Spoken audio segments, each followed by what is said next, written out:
And start recording. Oh my goodness. Okay. This has not been the most easiest live for me today, but amazing how they continuously become complicated. So I just got to get better at getting anyway. Hi Angela. We're Hi. live. How you doing? I'm good. How are you? I'm great, man. It's kind of a weird and stressful day, but I like it's like a weird thing. Like I feel like my day has been really difficult and hard on me, and in like many respects very like unproductive. Unproductive. But why Yeah. unproductive? You've been very productive. Well, because I had this one situation that I've been trying to remedy, and it just took me forever. And then I remedied it, and then when I did, like something else was wrong. It was like one of those days. Mm-hmm.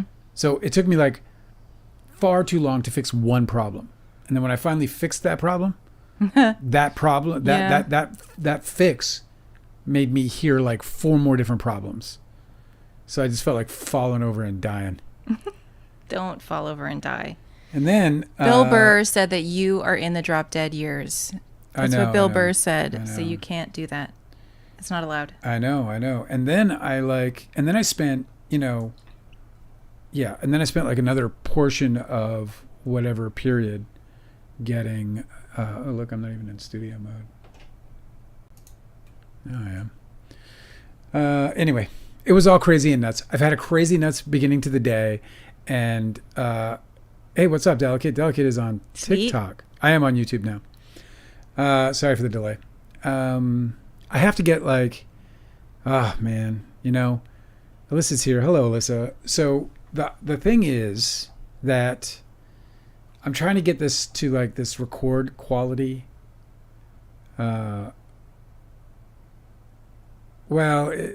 It's not really a major defeat, but stay tuned. Delicate says, what is this major defeat? Because it's actually not. But,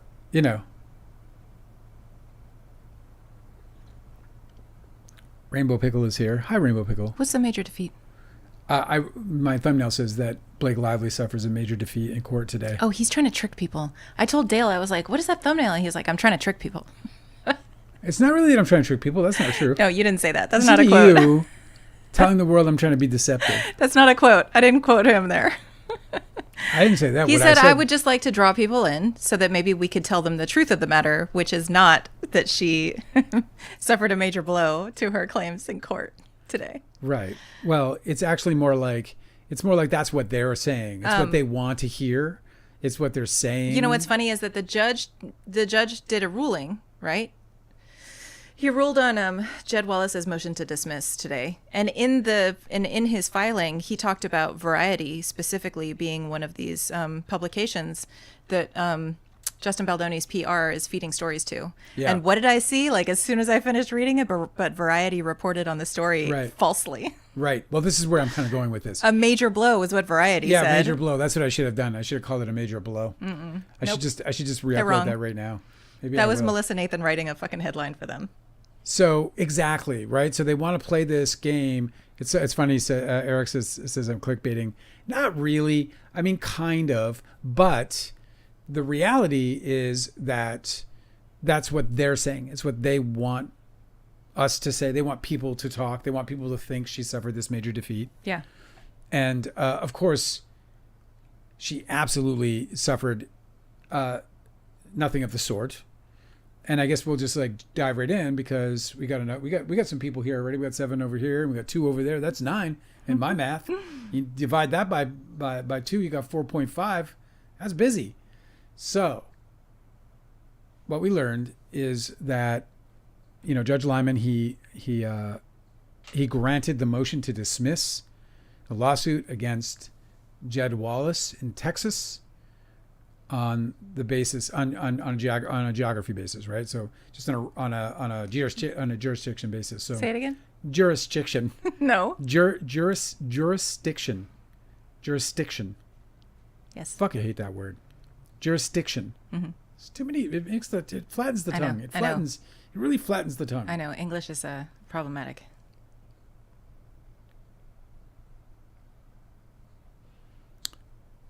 Oh, Delicate's presentation went well. I saw these congratulations and it stopped me dead in my tracks. Oh, sweet. My presentation went well, said Delicate. My colleagues appreciated me giving them kudos in my presentation. That's the way you do it. See, look at that. Delicate, like doing it exactly the way it needs to be done. Putting a presentation and, making sure everybody feels included in the process. It's pretty cool. Well, congratulations. I'm glad you had that. That's a step toward a good weekend when it comes. Where are we? What day of the week is this? Toward the weekend. It's Wednesday. Oh, we're on the hump day. Yeah, on the hump All day. Right. My clip bake didn't work. The fish aren't biting. My favorite variety of Baldoni supporters are the ones that speak so confidently and sarcastically and like, oh, look at these idiots. They believe this. Yeah. But they literally are like ignorant to what the claims are. Like I just saw this one. So there are like 4 Blake and Ryan Reynolds supporters on TikTok, and they're in every comment section. And one just said to one of the subpoenaed creators, they said, in quotes, maybe you weren't paid, but it's possible the Wayfair side boosted your content without your consent. And they're like posting this as if it's like totally unbelievable. And it's literally what's stated in paragraph 330 of Blake Lively's. Can you read the paragraph? Yes. Is it right there? Yeah. On information and belief, the Wayfair team seeded social media content with content creators on online chat sites like Reddit and into publications with small audiences and lax editorial standards. The team would then amplify that content by sharing them with publications like Page Six, Daily Mail, Newsweek, New York Post, TMZ, and BuzzFeed. Right. These publications have larger audiences with greater reach, which significantly increases the negative sentiment toward Miss Lively. Content from low-influence sites was often linked or referenced in articles on these high-influence platforms. So, of course, the allegation in 330 is that they would seed at smaller places in order to amplify to bigger places. Oh. But there's nothing that would make anybody believe that they wouldn't also just amplify trash talk on a smaller places, right, even if it wasn't seeded. That's just so fucking hilarious. So they're sitting there like, being like, the benefactor of like we're just conspiracy theories instead of people that are just like reading the filings, It's so funny because like people are so click hungry that, and if they don't necessarily know where it's coming from at first, I'll tell you what though, I'll tell you this. I got this. So clearly I got this from a Blake Lively representative. They didn't identify themselves as that, but it was just like this random person came and like, hey, look what I found. I'm just like, this is all they had this and they were like, some people are going to be coming out with this. Okay, but I want to clarify because somebody could run with what you said and make it an allegation. Yeah. But you didn't get that from a Blake Lively representative. Well, I suspect I did. I suspect that it was like somebody working somewhere on behalf of them in some way. Okay. Yeah. But you suspect, do you have any evidence whatsoever? I didn't ask them. No. But do you see how it's problematic if you say stuff like that? They came to me. You can call me out on that. It's fine. They came to me with this like, and it felt very much like, hey, because I had a video that went 50,000 or whatever, and they were like, hey, you should report on this. And I was like, that's when I kind of wanted to pull back in that moment. So I don't think it was like a Jed Wallace situation, and it wasn't about disparaging anybody. This is the other thing that's most important about what if you want to talk about a distinction, if in fact this did come from someone who worked for them or has some peripheral tie to them, then I don't think there's anything wrong about it, because what they were sharing was relevant information about this man's past and how this is a repeated offense of his. And this was on TikTok, right? Yeah, this was on TikTok. This isn't about them like spreading rumors. This isn't about them like, denying. It was even redacted. The actual plaintiff was redacted from it. So there was some consideration in terms of the way in which they handled that, whether it was them personally or whomever it was. So, whatever. But I digress. Jed Wallace, his case was dismissed out of the New York court, basically. Do you guys want to hear the details about it? Before we get into the details, let me just go into the summation, and then we'll get into the fire, because you got it all queued up. She got they lost it, so basically the lawsuit is over for them. Lively has until the 31st to amend her complaint, and her amendment would have to make the judge believe that the plaintiff, or sorry, the defendant, Jed Wallace did in fact, do enough business or have enough business in New York to warrant that he should have to face allegations in New York. I don't think she's going to win her. I don't even think they're going to submit. I think July 31st will come and go, as did the Justin Baldoni dates, and nothing will happen because I think if she's going to do anything, she's going to file in Texas. And we know that he has a case against her in Texas, so she might just go ahead and do that. There is also the possibility that she can file in California. She would still have an uphill battle about like establishing California as the jurisdiction of law, because although he first incorporated in 2008 in California, he's also incorporated in Texas, where he has been for many years, been doing business and living in Texas. So in all likelihood, if she wants to hold this man accountable, will have to do so in Texas, in the great state of Texas. Yeah. Did you see the little Texas thing I did? I did a little Texas thing over the episode. You did a little like the shape of the state of Texas. Yeah, around my episode number. I always thought that the state of Texas was kind of cute. It's like an album cover. Cute shaped. Oh yeah. Yeah. Kind of looks like a crude puzzle piece. Anyway, so it's not really a loss at all. I mean, it sucks for them, but it was really, they were trying to get some convenience there. I actually agree with the judge's opinion on this, by the way. And the reason I agree with the judge's opinion on this is because I don't believe that he should be, dealt with in New York or have to fly to New York because he didn't do any business in New York whatsoever. At most, it should be California. And it's also a place where he's incorporated, and so there should be there would be at least that consideration. Do you want to hear the judge's opinion about it? Fuck the judge, I'm talking here. Okay. Go ahead, please. Thank you. Yes, I'll just read this 2 paragraphs from the filing today. Yeah. This decision, just so everybody's clear about what the judge actually said. This is in the discussion section on page 18. Lively's amended complaint alleges 4 claims against the Wallace defendants. That's Jed Wallace and his company are lumped together under the Wallace defendants. So of 15, how many claims does she have? I don't know. Causes of action. Well, anyway, there's only 4 that involve Jed Wallace specifically. Okay. Right. Yeah. 1 is aiding and abetting retaliation in violation of the California Fair Employment and Housing Action. That's the abbreviation is FEHA. So we see that all over her filing. So that was aiding and a little louder for the folks in aiding and abetting retaliation in violation of the California Fair Employment and Housing Action. Second is the intentional infliction of emotional distress. 3 is the false light invasion of privacy. And 4 is civil conspiracy. The Wallace defendants first argue that the claims against them should be dismissed for a lack of personal jurisdiction. They then argue that in the alternative, venue is improper and the case should be transferred to the Western District of Texas. Finally, they argue that the allegations against Wallace fail to state a claim. Okay? The Wallace defendants' motion to dismiss must be granted because the court lacks personal jurisdiction over them. So the judge is deliberately not even touching the allegations that the Wallace allegations fail to state a claim. He's only just addressing the personal jurisdiction. Personal jurisdiction is claim-specific and defendant-specific. It ensures that there's a connection between each defendant being sued and the place the defendant is being sued so that a defendant is not forced to litigate in an unexpected and faraway forum. Lively's case against the other defendants will proceed in this court, but the Wallace defendants are located in Texas, and Lively has not alleged that they are responsible for any act that would subject them to jurisdiction in New York. The alleged negative publicity campaign against Lively largely took place outside of New York.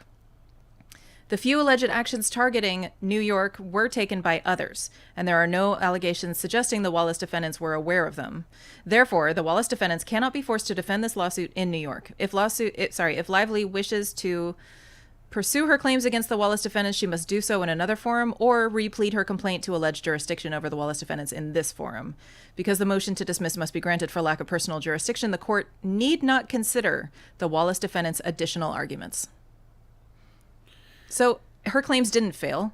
The jurisdictional claims prevailed. That's it. Correct. So she's going to either, as I said, she's going to either pursue this thing in Texas, or she's just going to continue with the rest of her claims and move on, because all she wants is that discovery anyway. So I don't know what came in the form of discovery. What is a little bit weird for me is that didn't he grant a motion with regards discovery for her? Or like didn't she want to see everybody and he said nah, and then the judge said yeah. Do you remember that? I don't recall enough to answer. I feel like I just remember that there was a lot of debate about whether Wallace was going to be involved in discovery, but I can't remember how that ended up. I feel like that got like covered over in my memory by that whole fiasco that they had trying to serve him papers. You know? Yeah. Shenanigans. You don't remember? No. Me neither.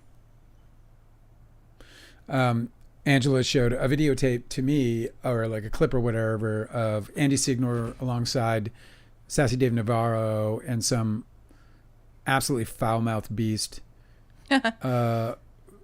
Where Sassy Dave Navarro got served. Yeah, on stage at one of his like live podcast events. They were just, these guys are just like, they think they're famous about it. It's just like, they've been lifted in terms of their exposures in the way that Lively has accused them of. The same thing happened with covering the Depp Heard trial. Yeah. A lot of people really made a ton of money just posting constant content about it. It changed Andy Signor's life. But in that case, I thought it was very interesting because it sort of democratized the coverage.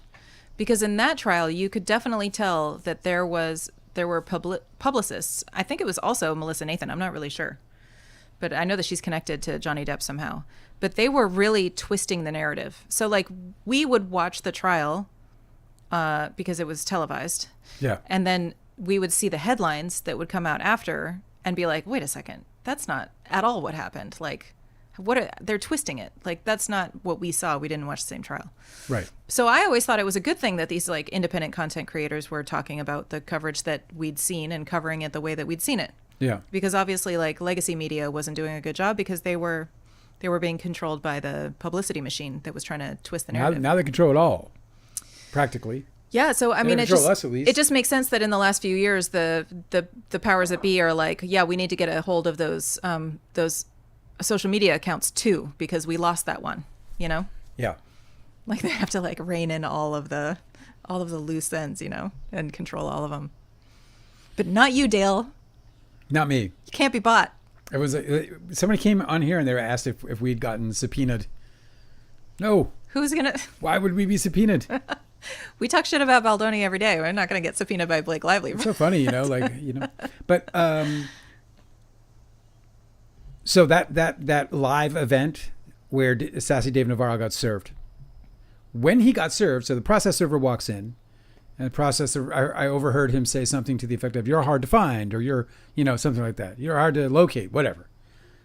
Finds him, obviously. There's this. They're celebrating it. I mean, it is so foul because they're partying up there, acting like it's the funnest thing in the world, that they're a part of something so joyous and wonderful, and they're literally being subpoenaed because I think you're overstating that. This is my impression, and I'm entitled to it. No, I know. If I got a subpoena and the guy sitting next to me got a subpoena from the same place, I would also say, "Oh, look, we're part of the same club now." I would definitely say that. It wouldn't be like a celebration. It's not the point. The point is that they were already dark humor. The point is that they were already on a stage celebrating, talking shit. They were already on a stage being this. It's the only thing that unites them is this case and covering with a pro Baldoni slant is the only reason why they're friends. It's a dubious distinction, bro. That's true. You're getting dragged into a fucking court case because it's suspected that you're a shill, and it's a dubious distinction. There's no fucking honor being bestowed upon you whatsoever. This is it just kind of shows you the mockery the courts really are, in the view at least of some people. But then in addition to this kind of nasty like feel behind it, where I'm just like, wow, you guys have no respect for any of this process whatsoever.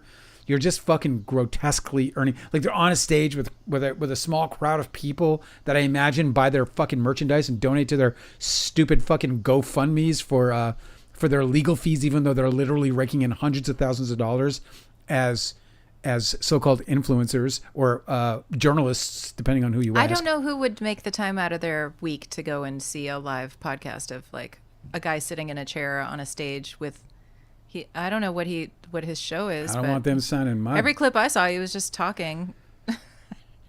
So whatever. Then comes glad it's entertaining for somebody. And then so this woman whom I've never heard of, and I don't think we need to mention her by name.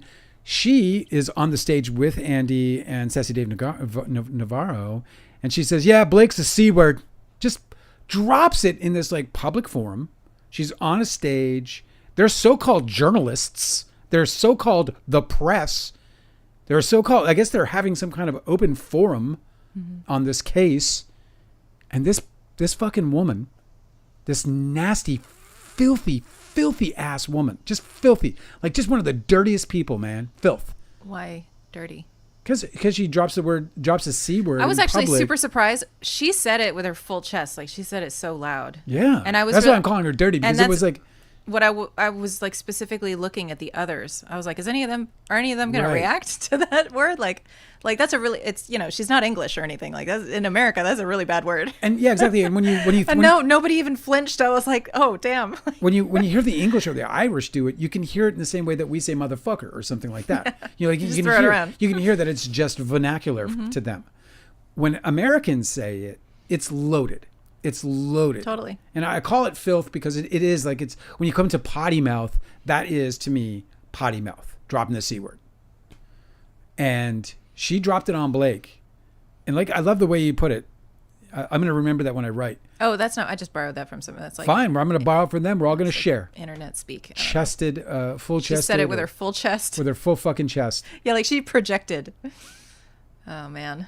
It was wild. Yeah, a bunch of fucking, winners, right? Winners, real winners, man. Real winners in life. I was like, damn, I can't believe she just fucking said that. It's like the company you keep, like if I was on do you remember, I think it was it Cannes when Lars von Trier started like mouthing off with he started to relate to Hitler. Oh my god. Who was it it was Kirsten Dunst that was Kirsten right next Dunst to him? was mortified. And her face dropped. I know. She was knew. like, "Oh my god, I'm That's in the two shot, and every single one of these cameras has me sitting next to him." I'm in a saying great this. Lars von Trier movie. She just like shrunk. And he's blowing it up right now. And I'm in a great fucking Lars von Trier movie. She had to like put it all over her face that she was like not approving, but still like not make a big stink about it. 'Cause she just wanted it to be over. It was just so funny. And I just, I can imagine being in that same situation if somebody next to me like dropped the C word really loudly right next to me. I'd be like, oh, I forgot I have to be somewhere, right? Incredible. Yep. I'm going to just throw up the, I don't have my chat up right now because I once again had to reinstall everything. And man, I had a rough day. Erica said, Erica's in the chat with us. Hi, Erica. Let's see. Said that you're clickbaiting with your thumbnail. Oh, yeah. I addressed that. I guess it is a click. I guess it's a clickbait, but what it really is what they want to hear. They want to hear it. They want to think she had a major loss. Okay, well, let's talk about a major loss. Literally, the judge said that the only decision was, and by the way, it was based on their filing. Their filing was, you have to drop this because it's in New York and we're not from New York. We've never stepped foot in New York. The only time I'm ever in New York is for vacation. I've never worked there. And my clients aren't even actually from New York because the clients were from California. Yeah, we thought for a really long time that Jed Wallace was going to win a jurisdictional argument, but I don't think that he's going to win on the claims. He's playing keep away with his discovery. I don't know if he still is, but he was. So I think he's definitely got something to hide. The case is done, so it's a wrap. You don't have to discover anything. Yeah, but she's going to go after him again. He's too big of a fish.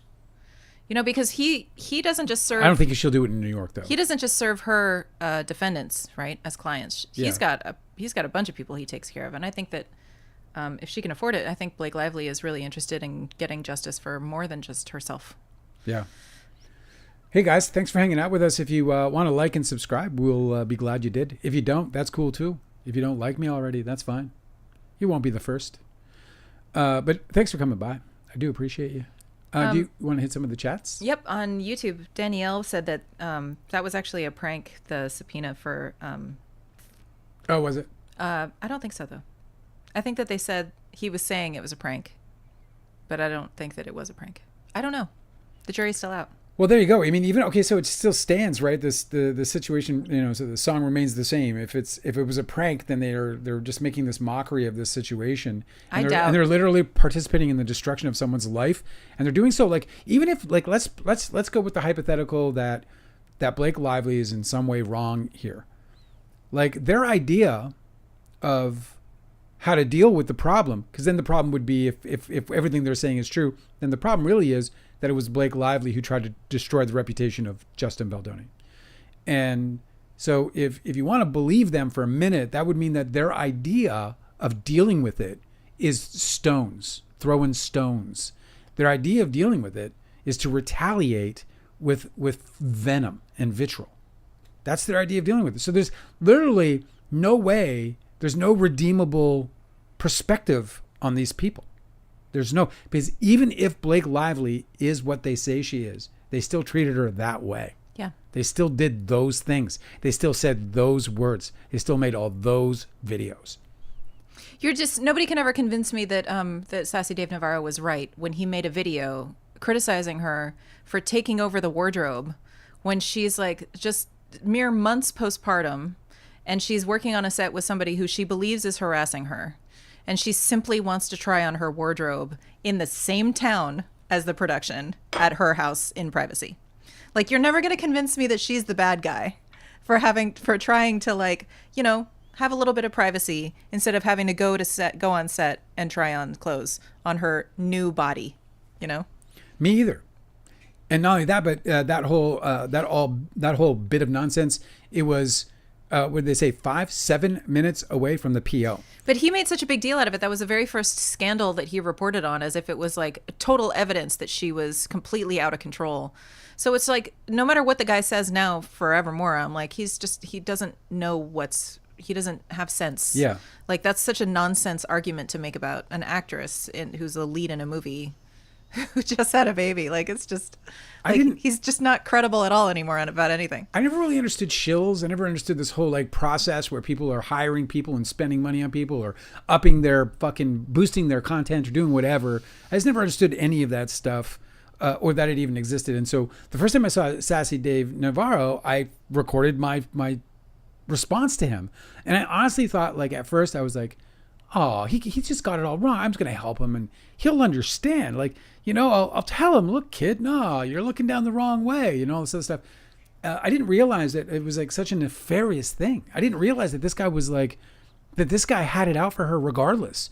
He's sat through all of these fucking ridiculous human beings, have watched all the same shit go down that we have, in the same way that now the Epstein, that now everybody's upset about them, holding back Epstein. First it's Trump, and now it's all of the Republican Congress are hiding the Epstein files from the people who want to fucking know, which is their voters. It's just so funny because this has been going on for so long, and then all of a sudden now it's coming to fruition.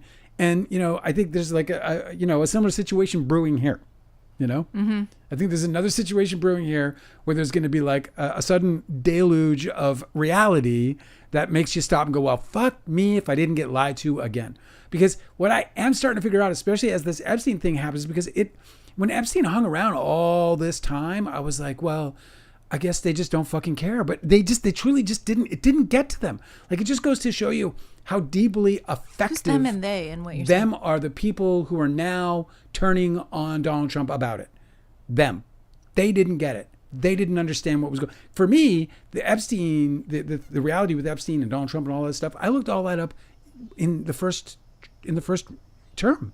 In his first term. Yeah, they probably just dismissed it as they bought whatever propaganda. Left-wing media making up stories. Exactly. Or whatever. That's the easiest thing to do. Is just to be like, oh, well, the source is not credible, and so the story can't be credible. And the point I'm making exactly is that here we are again with the same kind of scenario. It's probably the same kind of media consumer where they're sitting there and they're just buying whatever they're being fucking sold, like the same way they bought the Forbes tape as she was as some kind of confession of her nefarious ways to misrepresent herself and pull the rug out under from directors and producers. And in reality, so once again, I think they're just going to be in the same situation. Like all these supporters of all these GOPers are now like getting this information. They're like, boop, boop, boop. Congressman, can we have a conversation about this? I don't think I've heard about this in this kind of detail before. Well, it's just funny to me. Don't hold out hope that they'll ever admit that they were wrong, though. So, because that's even harder to do.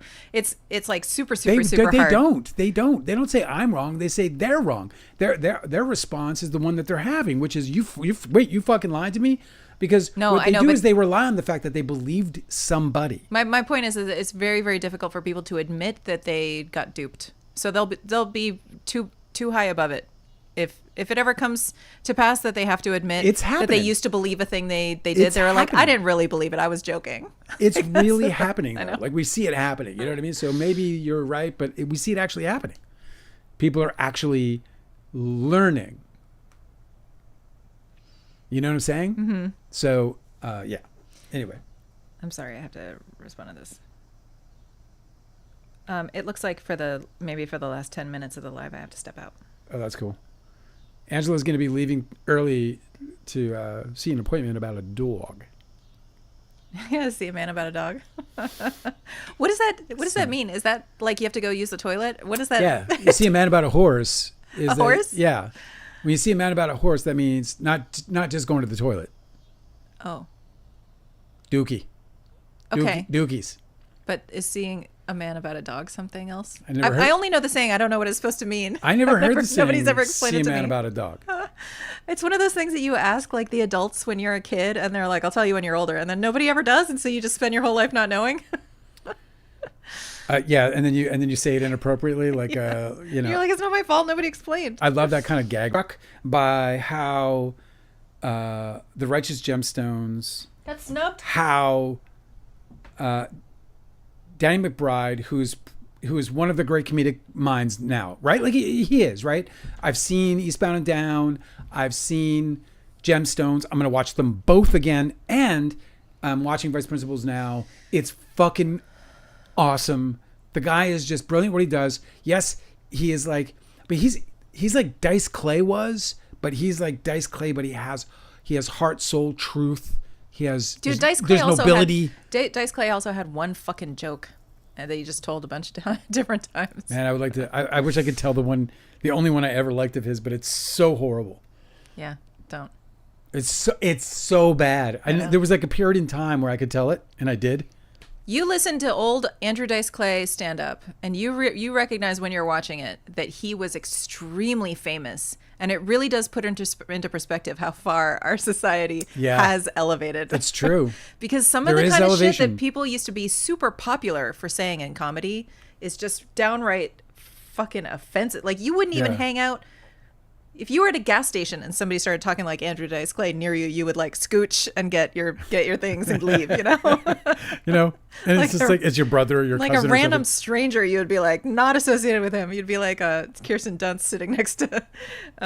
Anyway, my heart just split in half for a second as I thought about the snub. I know they don't care. And Danny McBride has HBO in his back pocket, bro. He has the production values. Like season 3, I think. Was that season 2 or season 3? But that whole like arc into that finale of either one, you should just watch them all anyway. Season 3 had the no spoilers alert. Season 3 had the big action sequence is the one I'm thinking about. I'll just put it that way. 2. The set pieces, the awesome. I mean, because so he like Danny McBride's like, I'm gonna take my crazy brash brand of humor and then I'm gonna apply like HBO money to it. It's just like, it's so awesome that dude, how fucking awesome would it have been if they actually had the Righteous Gemstones cast like host all together, like as an ensemble, host the Emmys. Yeah. Like how fucking awesome would that have been? Because the whole time in their whole show, that's producing genius what you're doing right there. I know you should be writing for the Emmys. You should be writing. That's fucking genius. So they would come out, but they're like, so in their whole in the whole show, they're evangelists and they have a mega church. Yes. But the whole time that they're having to like become the front face of the mega church, they're really intimidated. And Yeah. so they kind of just like bumble and guess their way through. Yeah. So their next opportunity would be hosting the Emmys, and they could be doing the same thing where they're like basically a fish out of water, where they don't know. What's my favorite joke, my favorite running joke in the whole Righteous Gemstones story is that they keep getting asked to pray for somebody, but they actually are really bad. They're They like have no super idea how to They pray. don't really know what to say. Because they're so inauthentic as evangelists. They're like, they're just "Okay. doing it for the money. All right, yeah, we'll pray. So they're this is the whole running Lord. joke. So I don't know what to say. It's like they're like stunned. It's in so silence. great. So it'd be so great if you saw them like as hosts, and then there'd be Uncle Baby Billy, who's like totally in his zone. Uncle Because Baby Billy is he one loves- of the greatest Remember comedic how- characters ever created. You remember in the show where they have Unfucking they have believable. that resort, and so Uncle Baby Billy's wearing this like it's basically one of those like carnival costumes with the I feathers. I and couldn't even everything. believe it. So he could, like Queen Elizabeth from like the 14th century or something. So he would be totally in his element hosting the Emmys when it's his time to go and do like one of the segments. I want to see it. Fucking brilliant. Somebody make it happen. It was just absolutely brilliant. Get the Emmys on the phone. What's the Emmys? What's the NBC? What is it? I don't know. Just get him on the phone. Get them on the phone. This idea won't last. Cosmic Urgency's bored with us because we already had this conversation yesterday. Which Did I one? say the thing about them hosting, or did I just say Uncle Baby Billy should be hosting? I feel like I'm coming up with new material, and you think it's just the same old shit. Hey, listen, Cosmic Urgency, sometimes things need to be repeated. And right now we're living in the pain of a great show being dissed by something that doesn't really matter. Okay? Listen, I just need to work through this grief in the way that I know best, okay? We've been saying Righteous the same shit about Gemstones Justin got- Baldoni for a year. Stefan said I'm a huge Seth Rogen fan, so I'm glad the studio got nominated. Stefan said that? Yep. What's up, Stefan? Yes. Well, I have to watch it. I feel like I don't know. I feel like that's like something I missed out on as a writer. You're going to have all kinds of feelings when you watch that show because you wish that you were on it.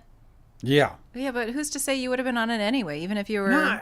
No one. And I probably would never be on it, but I still have these feelings. And then I'm going to watch it, and then I'm going to be like...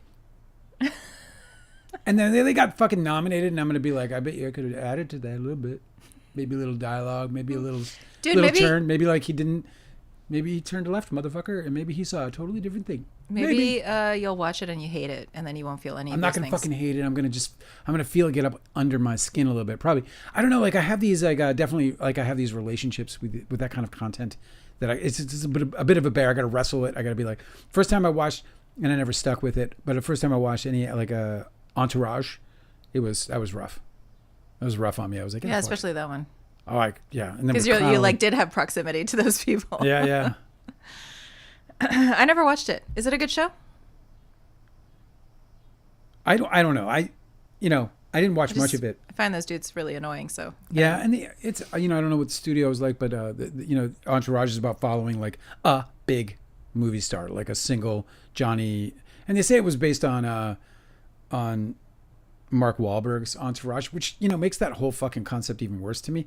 Like it's just like because I don't like that guy at all, and I never will. I've said that before. Dude, they just said that. Of course, it's based on. Leo. It's based on Leo. Yeah. There's no way it's based on somebody other than it felt Leo. a lot more like Leo to me. Yeah, but Leo doesn't want to have his name thrown around there like that.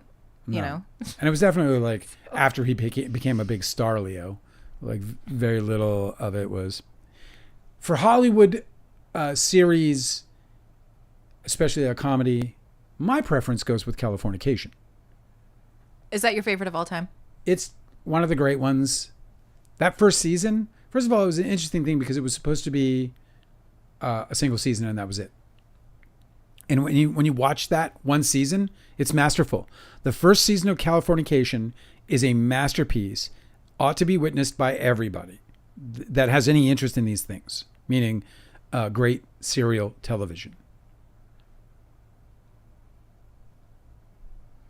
Cosmic Urgency is calling the studio good but overrated. Well, that makes me feel better because I need these fucking expectations lowered. You know what I'm saying? And by the way, good but overrated also means good but could be better. And that makes me feel hope. Stefan's making it worse. Oh, no. Said your voice would lend really well to it, to be honest. That's not helping. I'll make a show one day when the blacklist is finally over and I can stand up and be me. When all the people who hate me have finally died. I can stand up in public. They're all gone now. What other are your favorite comedy series? Have you watched a bunch of them? Some. What is it? Like an accusation? Like I'm interrogating you all of a sudden? Cheers. Cheers is a good one. I love Taxi. I used to watch that one after work every day. Saw them all. What the heck was that? Somebody broke in. We're about to pew pew pew. No, it was my coaster. Don't drop your coaster, bro. That was probably really loud. It's too fucking late. Poor Justin Baldoni. Their big win was that it was like they came to the wrong house. That's their big win. It was like, you're at the wrong house. Oh, really? Okay, well, okay. Oh my God, I wonder if his attorney was like, you want to hear the good news or the bad news? The good news is you won one in court today. The bad news is it has nothing to do with you. What I love about the way I can like see how Discovery is shaping out just from here is they're really, meshing things together. They're trying to get with their subpoenas. Who's they? On Blake Lively's side. So Gottlieb is doing a great job at, it seems at least from my, layman's perspective, they're casting a nice net where he can try to catch people holding Discovery back too. Because he's trying to get it from all aspects, from all sides. So unless they're going to coordinate with each other, which would be another potentially catchable offense. And if that happens, that's just like, isn't that really standard though? Don't they need corroborating evidence? I don't know what you mean by standard. It's usually really common, I'm assuming, when somebody, like I know from your depositions, if one of you guys gave some information that the lawyers thought was a thread to pull, they would ask a bunch of other people about it for their information about that event and see whether that's actually turns into something. So that's corroborating a story, right?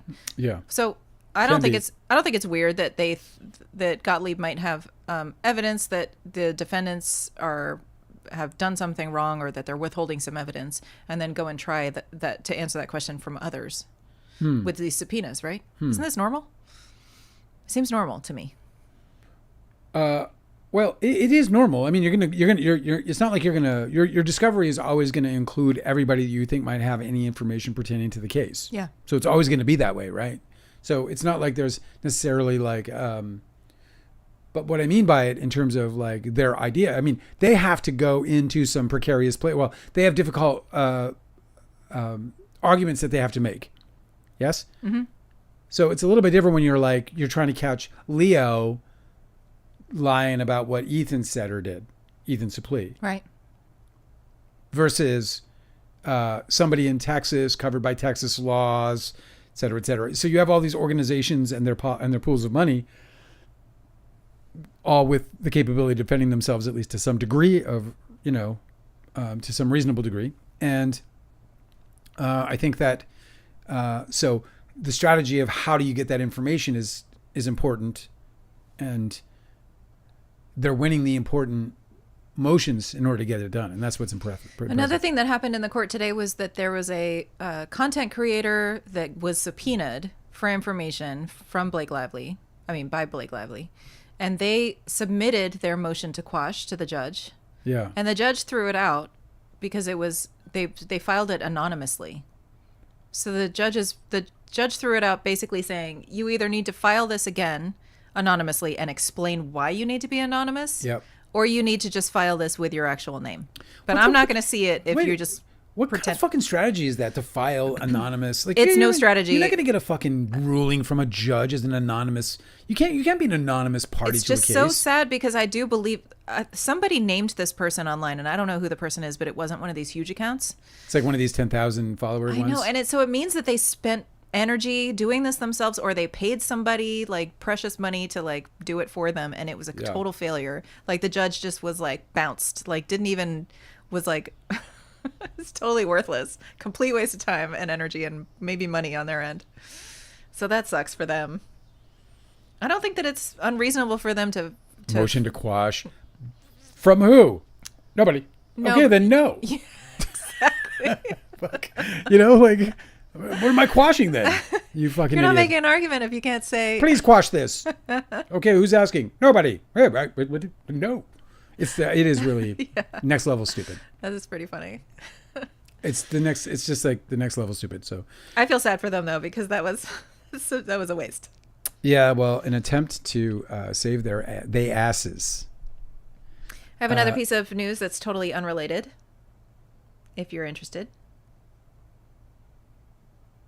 Say what?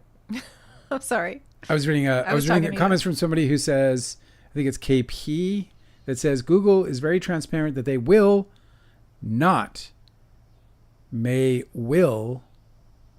use your data without resistance for legal. So I think what they're saying is that Google is not going to, well, it's not Google. Google is just applying the law, which is that Google can't just share your data with people. Your correspondences are relatively speaking private and covered by probably some of the Fourth Amendment. The Stored Communications Act protects people from having the content of their messages divulged, but I don't know how it. So Google is able to share like whether a message was sent, who it was sent to, what the time was sent, the IP address, all that stuff. Yeah. But the content of the message is protected. I don't know what it means. A lot of people are having a little freak out because they're saying that their financial records or something are being subpoenaed, and I don't know how true that is. Well, I'll tell you why I think it's completely true. What they're trying to find out, and by Google. So what they're trying to find out if there was any transactions between these parties and period. So they want to see if they were bought. They want to see if the defendants are lying, is what they want to see. And they want to see if they're getting paid to shill and what they're getting paid. So how credible do you think that is? I don't know anything about this. I think it's pretty credible. You mean the claim? Their concern that Google is going to share financial information. They're not going to share anything that isn't going to be required by the subpoena. They're only going to require. They have, as you might imagine, they have rooms of lawyers, and Google's position on this, I would imagine, is going to be, we're going to do whatever the law requires, and that is it. And they are going to allow, and that would include whatever appellant process or whatever process they have internally in terms of them communicating with the court, because it's Google being served with a subpoena. So Google's being served with a subpoena. Google's saying you have until July whatever to respond, and if you don't, then we're going to supply this data. They're going to naturally respond, and then that's going to be a part of a motion to quash. Yeah, KP says no financial records, just the data stored. If it was paid for, so no bank information, just if money exchanged hands. Exactly right. See, that's so reasonable to me, and I don't know why everybody's having a little panic. Like, It's the same with the content of any message. It's all about, are these people communicating? When were they communicating? So it's about being able to kind of throw a grid over everything and start really pinpointing when things happened and by whom and and where. And so it's the same thing as actually the judge in his ruling laid out the case, and he lays out the case in a manner obviously as told to him by both sides. And, but he as he's laying it out, he's sort of bringing in these different elements from different places where he uses, sort of terminology like, and at the same time, blank over there was this was happening. So there's all this, sort of, what do you call those pin boards or whatever in the murder shows? Yeah, like the detective's crazy wall. Yeah, string boards, string wall, whatever. I love those, man. Yeah, it's like that. There's a special place in my heart for those things. That's probably the most enjoyable part about doing a case, is putting all those little. You're like, you gotta break out the red string. Yeah, get out the red strings. Let's go. I'm going to build one of these. If we had a bigger house, there'd be like 4 of those already built in our house. KP is saying that they have no issue on TikTok, saying that they have no issue with with Blake Lively's team subpoenaing data records, to be honest. And I don't either. Why wouldn't they? Well, I just think it's amazing that everyone's shrieking about having their First Amendment rights violated when they don't understand what the First Amendment is. Well, exactly. And then not only that, but I love the strategy here again, because what you might have is discovery not coming in, right? Because we hear that those are claims of discovery not coming in.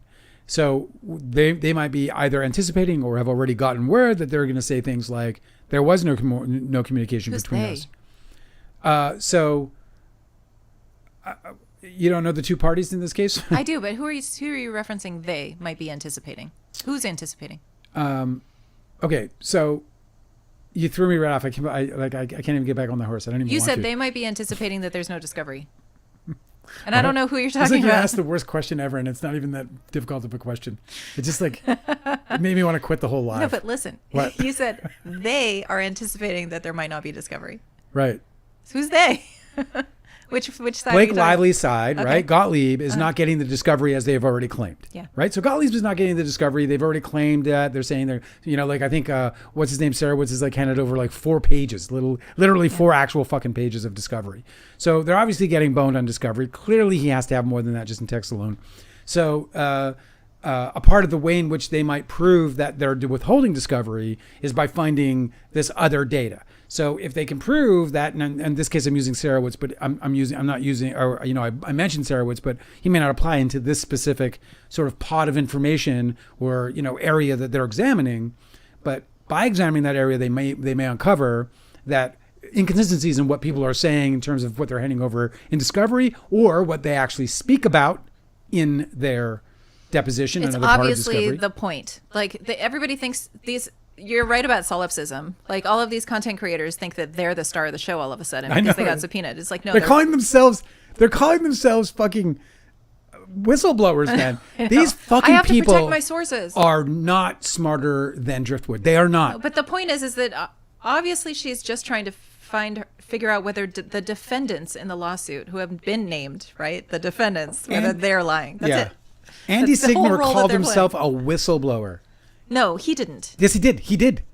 In a different. I saw it. Really? Yes, he called himself a fucking whistleblower. I love that so much because if there's a whistleblower at all in any of this context of this case, it's Blake Lively. No, she is the whistleblower. She's the whistleblower. She's the only whistleblower. There's only one whistleblower in the whole fucking case. She told the authorities about harassment at She the blew workplace. the whistle. She blew the proverbial whistle. She went to the CDR. She filed the fucking complaint. CRD. The CRD. The Whatever. Civil Rights Division. She went and said, "Hey, I'm blowing the whistle about hidden harassment and retaliation in a workplace." Fucking Andy Signor's a whistleblower, and or maybe if it wasn't him and it was another influencer, I really don't care because they're all the same fucking to me anyway. You got to get them on the record for saying we must protect whistleblowers before you reveal to them we know who the whistleblower is. I'm a It's whistleblower. Blake Lively. How can you be the press and the whistleblower, you fucking idiot? You stupid person. How could you be the press and the whistleblower? You muppet. You absolute fucking muppet. I love that whistleblower. So yeah, they don't understand the purpose of the First Amendment. Your rights are not being violated because there are no. Rights are being fucking I violated. know, hilarious. The First Amendment They protects don't you. know anything. They don't know the Constitution or even the basics of the Constitution. The First Amendment protects us from government interference in our speech. It doesn't protect you from consequences of being a dickhead online. You know, you can't just talk shit about people without consequences, bro. Like, that's defamation. It's unfucking believable is what it is. You got Hey, more? Cosmic Urgency said The Shards is getting made into a Ryan Murphy series. And I Ryan do not Murphy. approve of the casting. You got to hurry up and read that. Yeah, I'm going to read it momentarily. Maybe that'll be my next book. I have to figure it out, bro. I haven't picked up Beloved in 2 weeks. Yeah, you should probably put it down and pick up something God else. damn it, Dale. Just pick it up another time when you're feeling all, wistful and like you want Toni Morrison to tuck you in. Oh yeah, KP on TikTok said, "Oh yeah, without a crystal ball on Instagram is whining about Blake Lively harming small content creators. Ain't nobody harming them. Listen, it costs absolutely no money to just answer. A law firm is going to take your call, and you can tell them that you're going to send them some files. That's it. That's all it takes. Hey, listen, if you don't minutes. like having to deal with this, then maybe you should have been thinking about what you were fucking saying and doing and what you were participating in. Maybe you should have thought about whether or not what you were saying was true, or whether or not you had, like, it's so funny because when I was dealing with Andy Signor, when I was trying to put up my book, he was like, "Hey, I gotta be real cautious here. I can't be getting sued by Leonardo DiCaprio." And I was like, well, he's not going to sue you. Why would he sue you? Why would he sue you? I'm the guy who wrote the book. I'm the guy going on your show telling him I broke my protective order on the case. I don't fucking, you don't have anything to fucking worry about. But he was conscientious of it is the point, right? He's sitting there going, oh, I got to be careful. You got to watch what you say. I got to verify everything. You got to send me receipts. He was like playing this fucking ridiculous game, and then goes down this path where he literally spewed out lie after lie after lie. Where he worked in concert with the defendant's representatives. Like, it's such a stupid thing to do. There's a sitting litigation, and I saw a clip where Andy Signor is literally telling his people, "Yo, Baldoni's attorneys just gave me this incredible," and he was doing the horny growl scene. Oh yeah. They call it the dance scene. We call it the horny growl scene. It's the same scene. What you're looking at is a dance. And Andy what Signor, you're hearing is a horny growl. And what you're hearing is a horny growl. And Disgusting. what Andy Signor said was that, he had been given this exclusively at the time because he got this advanced, release as he did the statement that later led to his own subpoena, because he's working in concert with the fucking defendant's attorney in a smear campaign. How are you not going to get involved in that? You're not pressed when you're doing that, bro. You're a party to the complaint.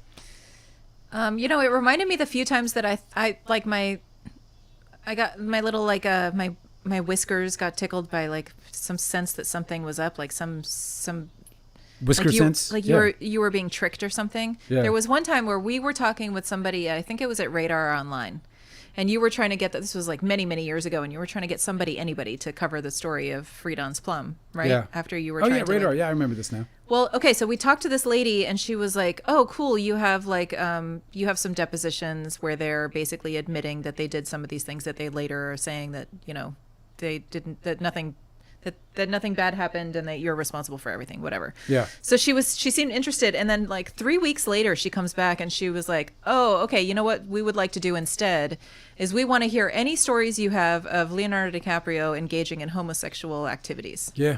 And I was like, this is somebody trying to trick you. Yeah. Into like humiliating yourself so that they can discredit you as somebody who's just sharing salacious lies. Like you came to them with a story. They came back and they're like, "We're only interested in this like super juicy gossip." And it was definitely at a time, this was years ago, but it was still at a time where nobody would have thought that you weren't a total asshole if you were telling that story about a celebrity. Like everybody unanimously would be like, "Nobody cares if he did gay stuff, Dale. Like you're just a homophobe." So I was so sure that what happened was she went to her editors or they talked to the publicist or something, and they were like, "Here's what we got to do. Number one, we have to discredit Dale Wheatley. Number two, we have to get him on the record saying some shit that discredits himself. And then we're just going to run with that." What's funny is I could have told him the Peroxide story. I'm not going to spoil my own book, by the way, Too Real a Hollywood Memoir, which you can pick up today at Amazon. You can read it for free on Kindle Unlimited. And there's a Peroxide scene in there that changes things.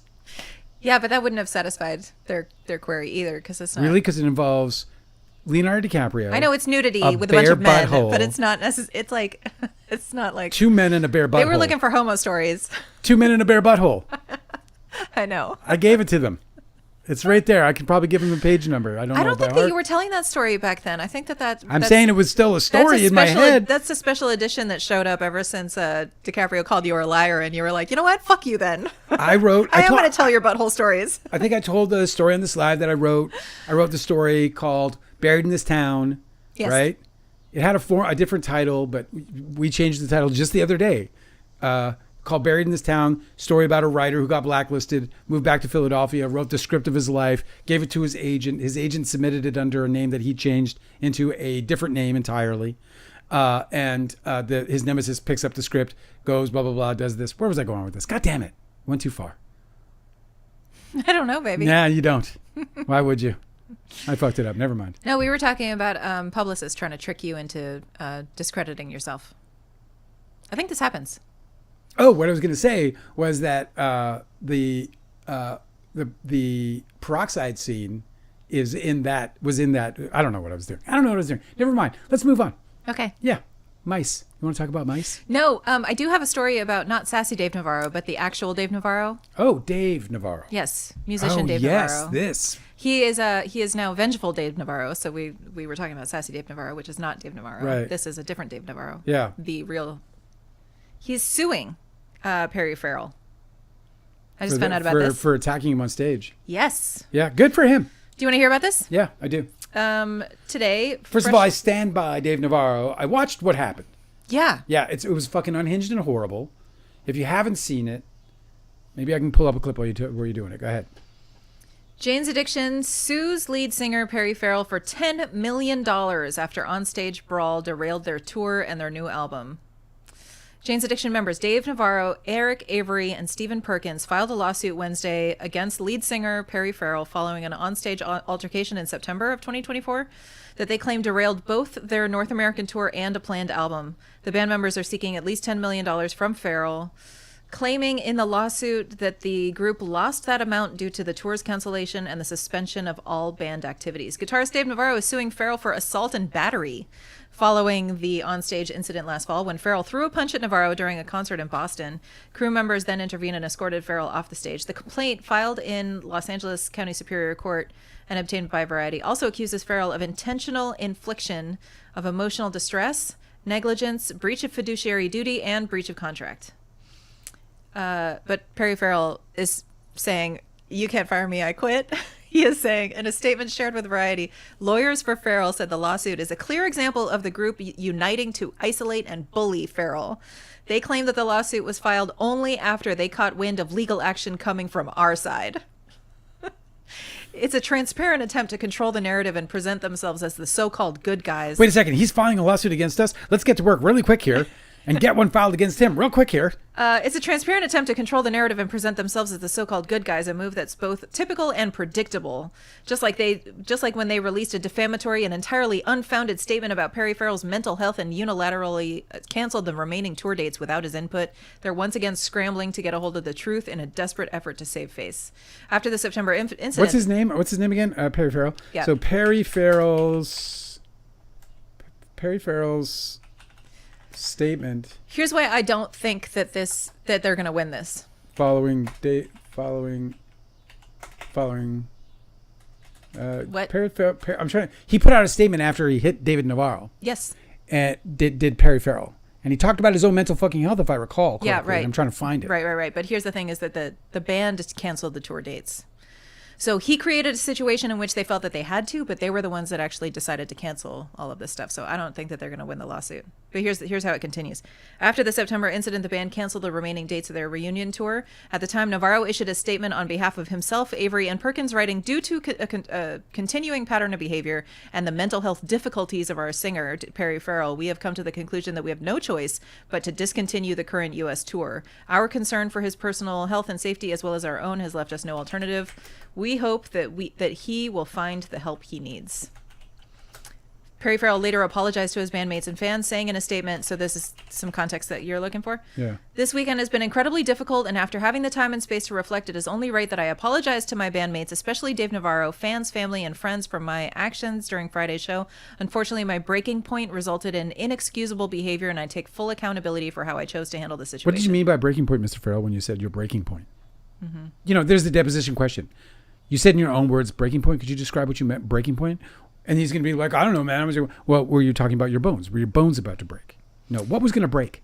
Yeah. What was breaking? Mentally, maybe? Perhaps? Was it stress were you breaking under stress? Great. It was your mental fucking disorder. I don't think that it's going to work out for either of them, because here he is saying, I take full accountability. And Perry Farrell is saying in his own statement that I take full accountability. Okay. And then Dave Navarro in his statement is saying we have canceled the tour. So he can't sue him for canceling the tour if the band I did don't it. agree with you. I think that he was forced to cancel the tour against his best wishes, against what was better, against what was best for him financially. He did so because his partner, his former partner and lead singer, had this episode that threatened his physical well-being. Yeah. He had no choice. He couldn't continue with the tour and be safe. That wasn't going to get better. That was not a situation that was going to... They had just started touring. That was a totally unprovoked attack. Like, the guy went... He just fucking walked over and just... You saw Dave Navarro's reaction when Perry Farrell comes after him. He's just like, what? fucking Confused. stunned. He's like, holy shit, I got to fight my lead singer on stage. We're kicking off a tour. He's like, I'm just trying to jam, man. What the fuck? I'm a big fan of everybody in that band. I have, it's no secret that that Perry has always been a little on the unpredictable side of eccentric. So, it sucks that it comes to this. I don't know why they're suing. Well, look, because they're sore. Somebody has to pay. There's anger, there's loss. There must be a great sense of loss. Like if you've gone through the life that they've had, and you now have this opportunity to live it one last time, which is pretty much how they viewed it. Dave Navarro was very open about that. This was going to be the final tour, so this was their goodbye. Yeah, because Dave Navarro's been dealing with long COVID too, so I don't think that he ever felt like he was in a tour shape. Yeah, I think I recall him saying something to the effect of that he was quite sure this would be the last tour of this band. And I was surprised that Perry Farrell could do it, because I thought that he had throat surgery or something. I thought that he couldn't. I was sure he couldn't speak anymore. I guess he got better. Perry Farrell. Yeah. Well, he I don't know what it was, but I do remember him saying something about how he had recovered, or there was some kind of whatever. Or Dave Navarro spoke about it. I can't remember, but obviously we heard him. He was singing fine that night. I didn't even hear any, what do you Until call he it? flipped out. Auto-tune or anything on there. Pete Davidson is expecting his first child. Congratulations to them. With Elsie Hewitt. She's a cutie. Saw a picture of her. I didn't know he was with this cutie. And not surprising, the guy's, lands all the cuties. Yeah, it's weird. I looked her up because I'd never heard of her before. And she's listed as a model. And then when you see the pictures of her, she's got her arm around a different celebrity in every one of her pictures. Well, that's models for you. Is it? Yeah, well, they're celebrities too. So, yeah. You mean like romantically? Yeah, I know. It's like when all the popular kids just like date each other, and then they break up with one and date another popular kid. It's a small pool, you know what I'm saying? Yeah, it must be. It's not that big of a pool of people. I'm surprised how small it is when I see these pictures. It's got to get a little disturbing in terms of size and frequency, and you're like, God damn it. Be like, Leo edits on TikTok in all caps, peroxide in Scott Bloom's pretty eyes. Can you see it? No, I didn't see it. That's hilarious. Oh my Lord. Let me see. A peroxide in Scott Bloom's pretty eyes. That's really funny, man. It is really a crime. I can't believe they did that to him in his pretty eyes. It's in the book, man. I thought it was a really, really. I think that's why they targeted him, because I think it was a bit of like kind of like Lord of the Rings. I mean, not Lord of the Flies. Yeah. You got to go after the best. I think that they ridiculed him because he was good looking. Scott Bloom. Yeah, Lord knows the rest of them aren't all good looking.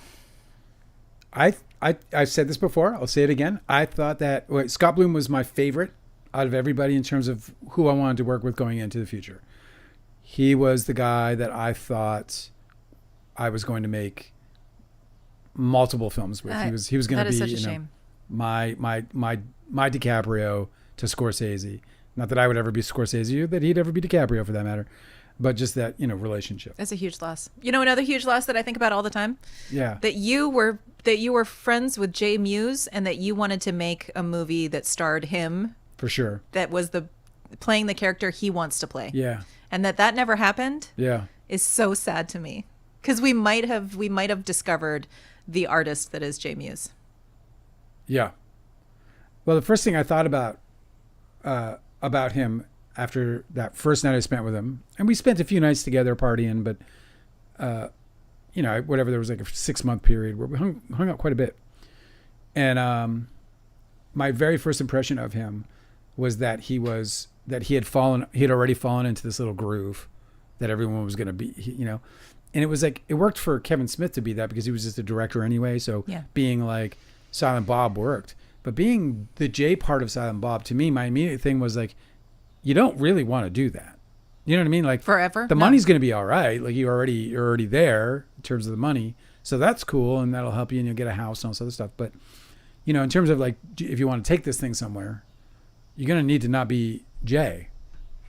And I found him to be like, I found him to have many layers of extraordinary museness. He was your J Muse. He was my J Muse. No, you know, I just felt like, I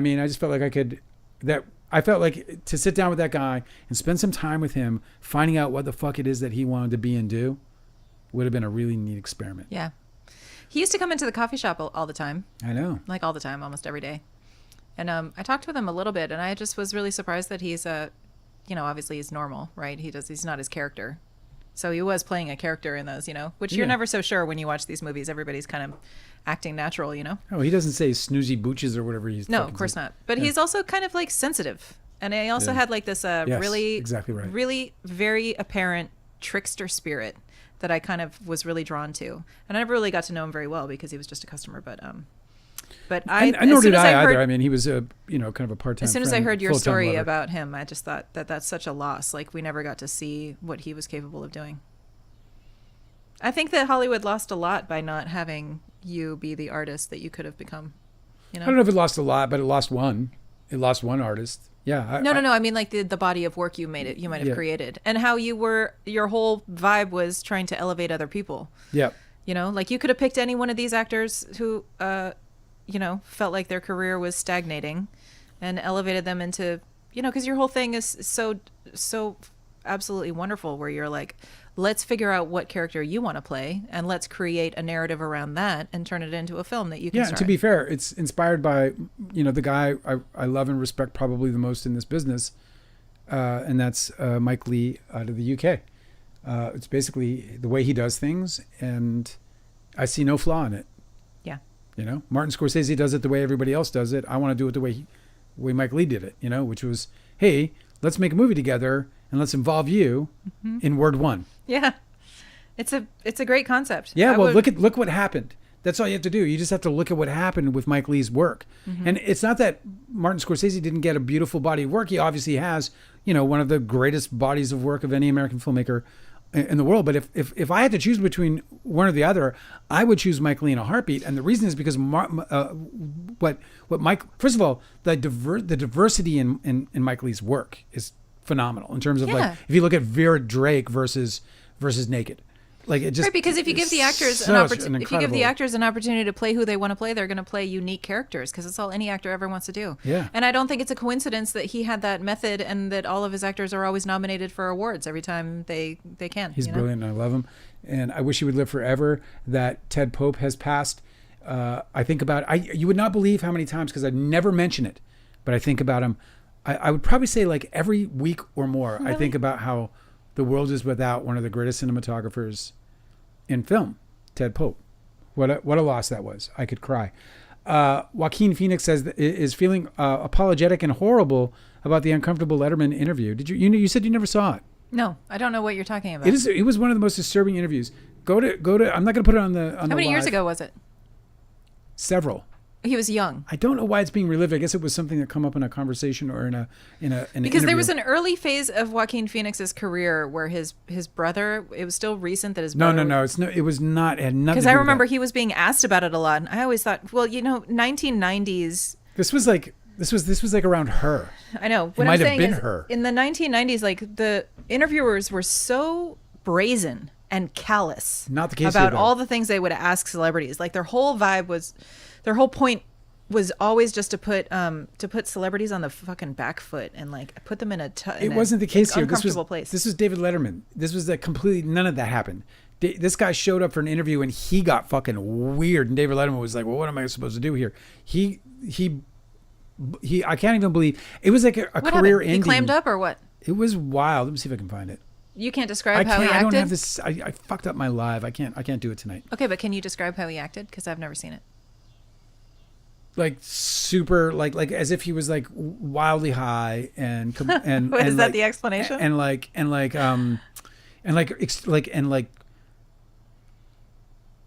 and had contempt for the moment. Oh, really? Like contempt, utter contempt for the moment. Did he? But he didn't. It wasn't verbalized. He just sat there in contempt. Horrible. It was awful. They're made to do those, right? Like, could he have turned it down? That's kind of a tough. Yes, he could have turned it. Well, I mean, apparently, right? Like, he's regretting this. I wonder if he's regretting walking off the set of a movie that he agreed to be in and that got fully financed, and he showed up for work, and then he decided suddenly because it was a gay role and that he couldn't commit to it after all. But he helped develop it. He brought it to the filmmaker. Nobody surprised him. He literally brought the project to the filmmaker, and he wanted it to be this raw. Developed it for months and months and months. Developed it. They and then was like, raised the money. They attach a distributor. They got one of the best actors living today. They show up for work, and he's a no-show. The fuck are you doing, bro? Leaving people with jobs, man. Jobs. Some of those people, they just landed their first big star movie. You know what I mean? So did he end up getting sued for that? I don't know. I haven't followed any of that story, but I just got irritated by the memory. Okay, so he's apologizing not for that, which is like so crazy. That's such a he may be. I don't know. I didn't read the article. I don't give a shit. No, I do. I kid you. Dale. I wanted to bring up this moment because I just thought it was interesting how we all have these things, and even like movie stars have them. The thing I shouldn't have said. You have them, I know, because you've told me you do. Every day. Yes. Like literally every day I come off of here and I'm like, oh my God. Why did and I just that? have to like stare off into the middle distance for a little while. I had it with the book the other day. I was like, maybe I shouldn't have been so hard on Edie Robb. And I was like, man, that fucking woman put it to me. Yeah, dude. For a lot of years. Listen, you don't want to earn it. Don't say it. I didn't even put it all in the book. The shit that went down there. Here's an interesting statistic that I wanted to share with the world.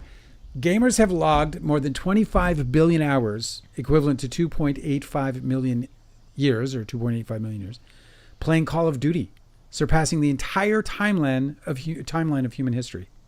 Pew, pew, pew, pew. The entire timeline of human history? Yeah. Oh, well, they just made a discovery that extended the timeline. They found a humanoid jawbone, hominid. There you go. Humanoid. I found my way. Angela gets there. Humanoid, I think, is like, isn't that what they say about aliens? Like it's human shaped. Yes. Whatever. They found a distant relative of humans, a jawbone that extended the timeline of human existence. Yeah. For like another 100,000 years or something. Isn't that neat? It's so we don't know. We don't know shit about nothing. No. Now they're saying we're in a black hole. That our entire universe is actually black hole. A universe that got sucked into a black hole, and they're saying that because the James Webb Telescope has now revealed something that they did not that they didn't anticipate.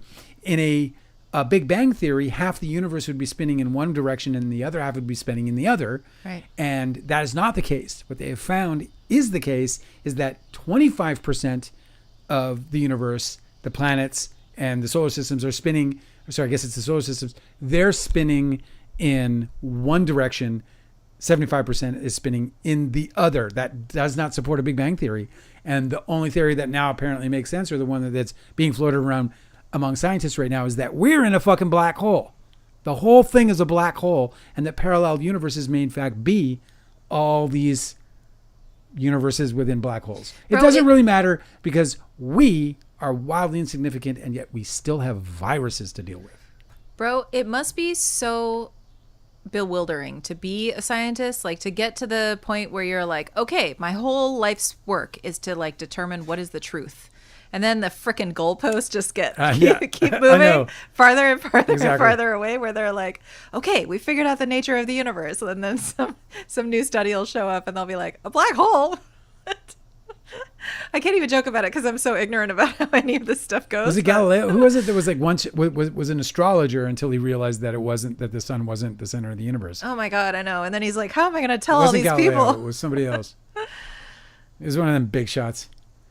By the way, I forgot to mention that I said yesterday, and this was a part of yesterday's show, was that Robert Englund is getting his Hollywood Walk of Fame star. And I neglected to say that they're doing it on Halloween. Oh, wonderful. Yeah. That's delightful. I'm happy for him. How fucking cool would that be to be in Hollywood and kind of like get dressed up for that, like that? Because you know people are going to do that. Well, if maybe you guys don't know, but in Los Angeles, in West Hollywood, the Halloween is like a major event. I lived there for years. It's like how Carnival is in the Caribbean, you know? Like people dress up and they go they close all the streets.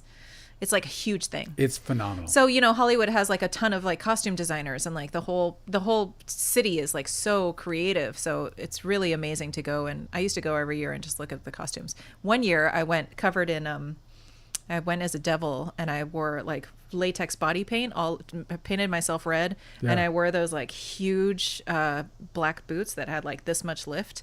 And I put horns I had short hair and I had put horns in. And I fangs and everything. I did the whole thing and everybody took pictures of me. But all of the pictures turned out like just this goofy smile because I don't know how to be a character. Everybody else is really good at acting it. But that's so cool that you could like go and do that West Hollywood partying and like swing by the Hollywood Walk of Fame. You can almost like do a loop. Yeah. Loop right up that's from so Hollywood Boulevard into. I love that for them. We should go. That's our anniversary. We should go see Robert Englund get a star for the holiday. On the these are some things that I forgot to cover yesterday. I don't know what happened to yesterday. I didn't even look at yesterday's live yet, but I don't know how I missed all these things. I had all these things to cover, and I didn't cover them all for some reason. Sure you did. Yeah. Well, no, I'm getting to some of them right now. Oh. Like the thing I didn't get to. This is a little bit on the darker side of things, but on the sad stories. But that Texas tragedy is just getting so much. It just gets like more and more morbid about, I guess, people in trailers being just carried away, and they found a trailer 27 feet below river debris and bank. They said it was buried under with like people in it. 27 feet of like gravel. So and then so they have like sonar now, I guess, or they've been using sonar. So they're like never going to be able to recover these people. Do they even have a count? Do they know? They don't know how many of the population who's missing. I haven't read anything about that, but I do know in the article I did read that they don't have any idea how many people might be lost at those depths of debris. We're getting some stories from people that survived, so they're telling their stories about how horrible it was. There was a guy who was saying that the water came into his house and it came up that he had to climb up on top of his kitchen cabinets, and then then that was rising, and so they had to like punch out. They went to like the second level, and then they had to like punch out a screen, and then they had to stand on the roof, but the water was still rising. They said that another house floated and was going to crash into their house, but it was only stopped by a big tree. Can you imagine? No. So they had to spend the entire, they had 2 days out on the roof, just like in their pajamas, because that's what they were wearing when the water started to rise. Wow. I know. There's a picture in one of the newspapers where the water level receded, so you can see the water line, and it's this person's fireplace in their living room with a big bookshelf on one side, and there's a tiny dog sitting in the top shelf of the bookshelf, and the water level had gone like up to his like chest. But he'd swam over there, and then when the water receded, he just stayed up there because he couldn't get down. Oh my God! But they're taking a picture. They found him. It's this kind of event that makes me like have always hated the like everything happens for a reason. Oh yeah, trope. Yeah, like that doesn't do anybody any good. Well, it kind of always makes me think about it because like there's so many people's lives that that have been just inexorably changed. And I'm not obviously talking about the people who passed. That's one thing. I'm talking about all the people who loved them. I'm talking about the people who survived, who were also there.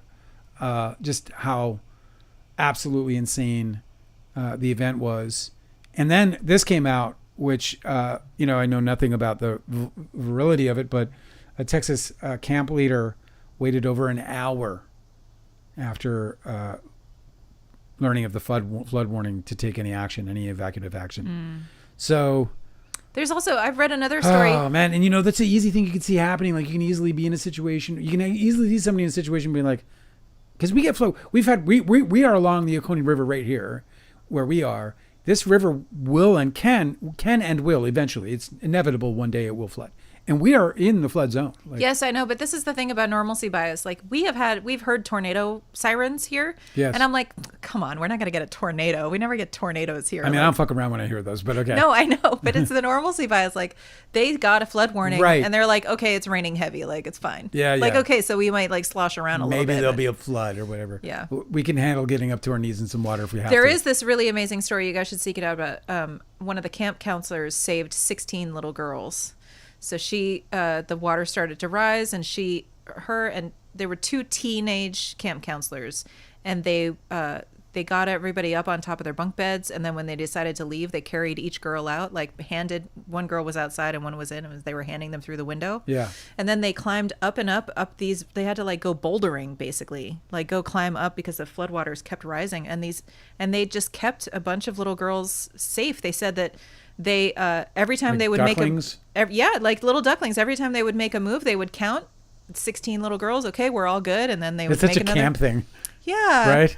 and it was just like the amazing heroism of teenage girls that were just like put in a situation with no adults around, and they just handled it. And somebody in the comment thread put a link of somebody had compiled a bunch of other stories of like teen girls stepping up and being heroes. It's I just love like it. apparently it's a thing that happens pretty I mean, it's often. obviously horrible, and who wants to be a hero when Yeah, of course. people are dying all around you, but But it worked. what a thing. By the way, the Metallica has forced the United States government to withdraw a video featuring unauthorized use of Enter Sandman. So I love that. I'm sorry, the United States government tried to use Enter Sandman? Yeah. Was it for some fucking war propaganda bullshit? Some Some fucking military government fucking videos. jerk all off they're saying. shit? Hey. They're constantly like jerking off about their fucking military, and we're like, yeah, we get it. We're then an imperial power. And then they showed up with squeaky wheels and Oh for Trump's fucking parade, there was like a fucking tank. Wink, wink, wink, wink. This is like they pulled out all the old stuff. They're like, oh, he wants a parade. What's that tank over there? Oh fuck, we haven't oiled that thing since Reagan. Well, because if you're driving a tank, you're not trying to you're not going for the element of secrecy, the element of surprise. I mean, right? Like you're driving a tank, it can squeak. They're not trying to make those stealthy. It's a fucking tank. The Epstein files is everywhere. Even Kevin Spacey now is demanding Because the release. He was never invited to the party, so Hey, I want to say though that everybody was like, no, he's too creepy. I want to just say, like, for real, like, obviously the president of the United States is trying to prevent the release of documents and evidence regarding one of the most heinous acts against children in the United States history. And he is keeping it from us, and he is involved, and we know it. The United States Congress has helped this, every single Republican but one voting to keep the Epstein files out of our view. If it didn't involve guys like Donald Trump and Bill Clinton, because those are the 2 guys that they're all protecting from us knowing everything that happened. If it wasn't those 2 and that royalty guy Andrew, whatever, right? Yeah, Prince Andrew. All these like big, giant, heavy fucking hitters. If it wasn't them and it was a bunch of Jareds from Subway, Yeah. we would see all of their pictures. We would know all of their faces. We would know where they went to school. We would be hearing from the people who went to school with them. We would know everything about these fucking individuals. We would know in general what the hell they did, and they would all be prosecuted. All of them. I'm just saying, this guy was going to go to jail for the rest of his damn life. Some people say he did it to himself. Some people say he didn't. Away he went into the ether. But he was facing life in prison. And his little black book, we know who's in it. We know generally who's in it. And they're keeping it from us. Wild. That's wild. It's the wildest thing. That's one of the most wildest things that has ever happened in the history of this country. Because they're literally the United States government voted on the floor to protect crimes and criminals. They voted for it. It happened. We watched it. I have a hard time figuring out how to talk about this because I'm really relaxed about there's some like genres of conspiracy theory that I just readily believe. Yeah. Like I will just like leap right into it and be like, "Yep, sounds I'm in. sounds true to me." I'll take 10.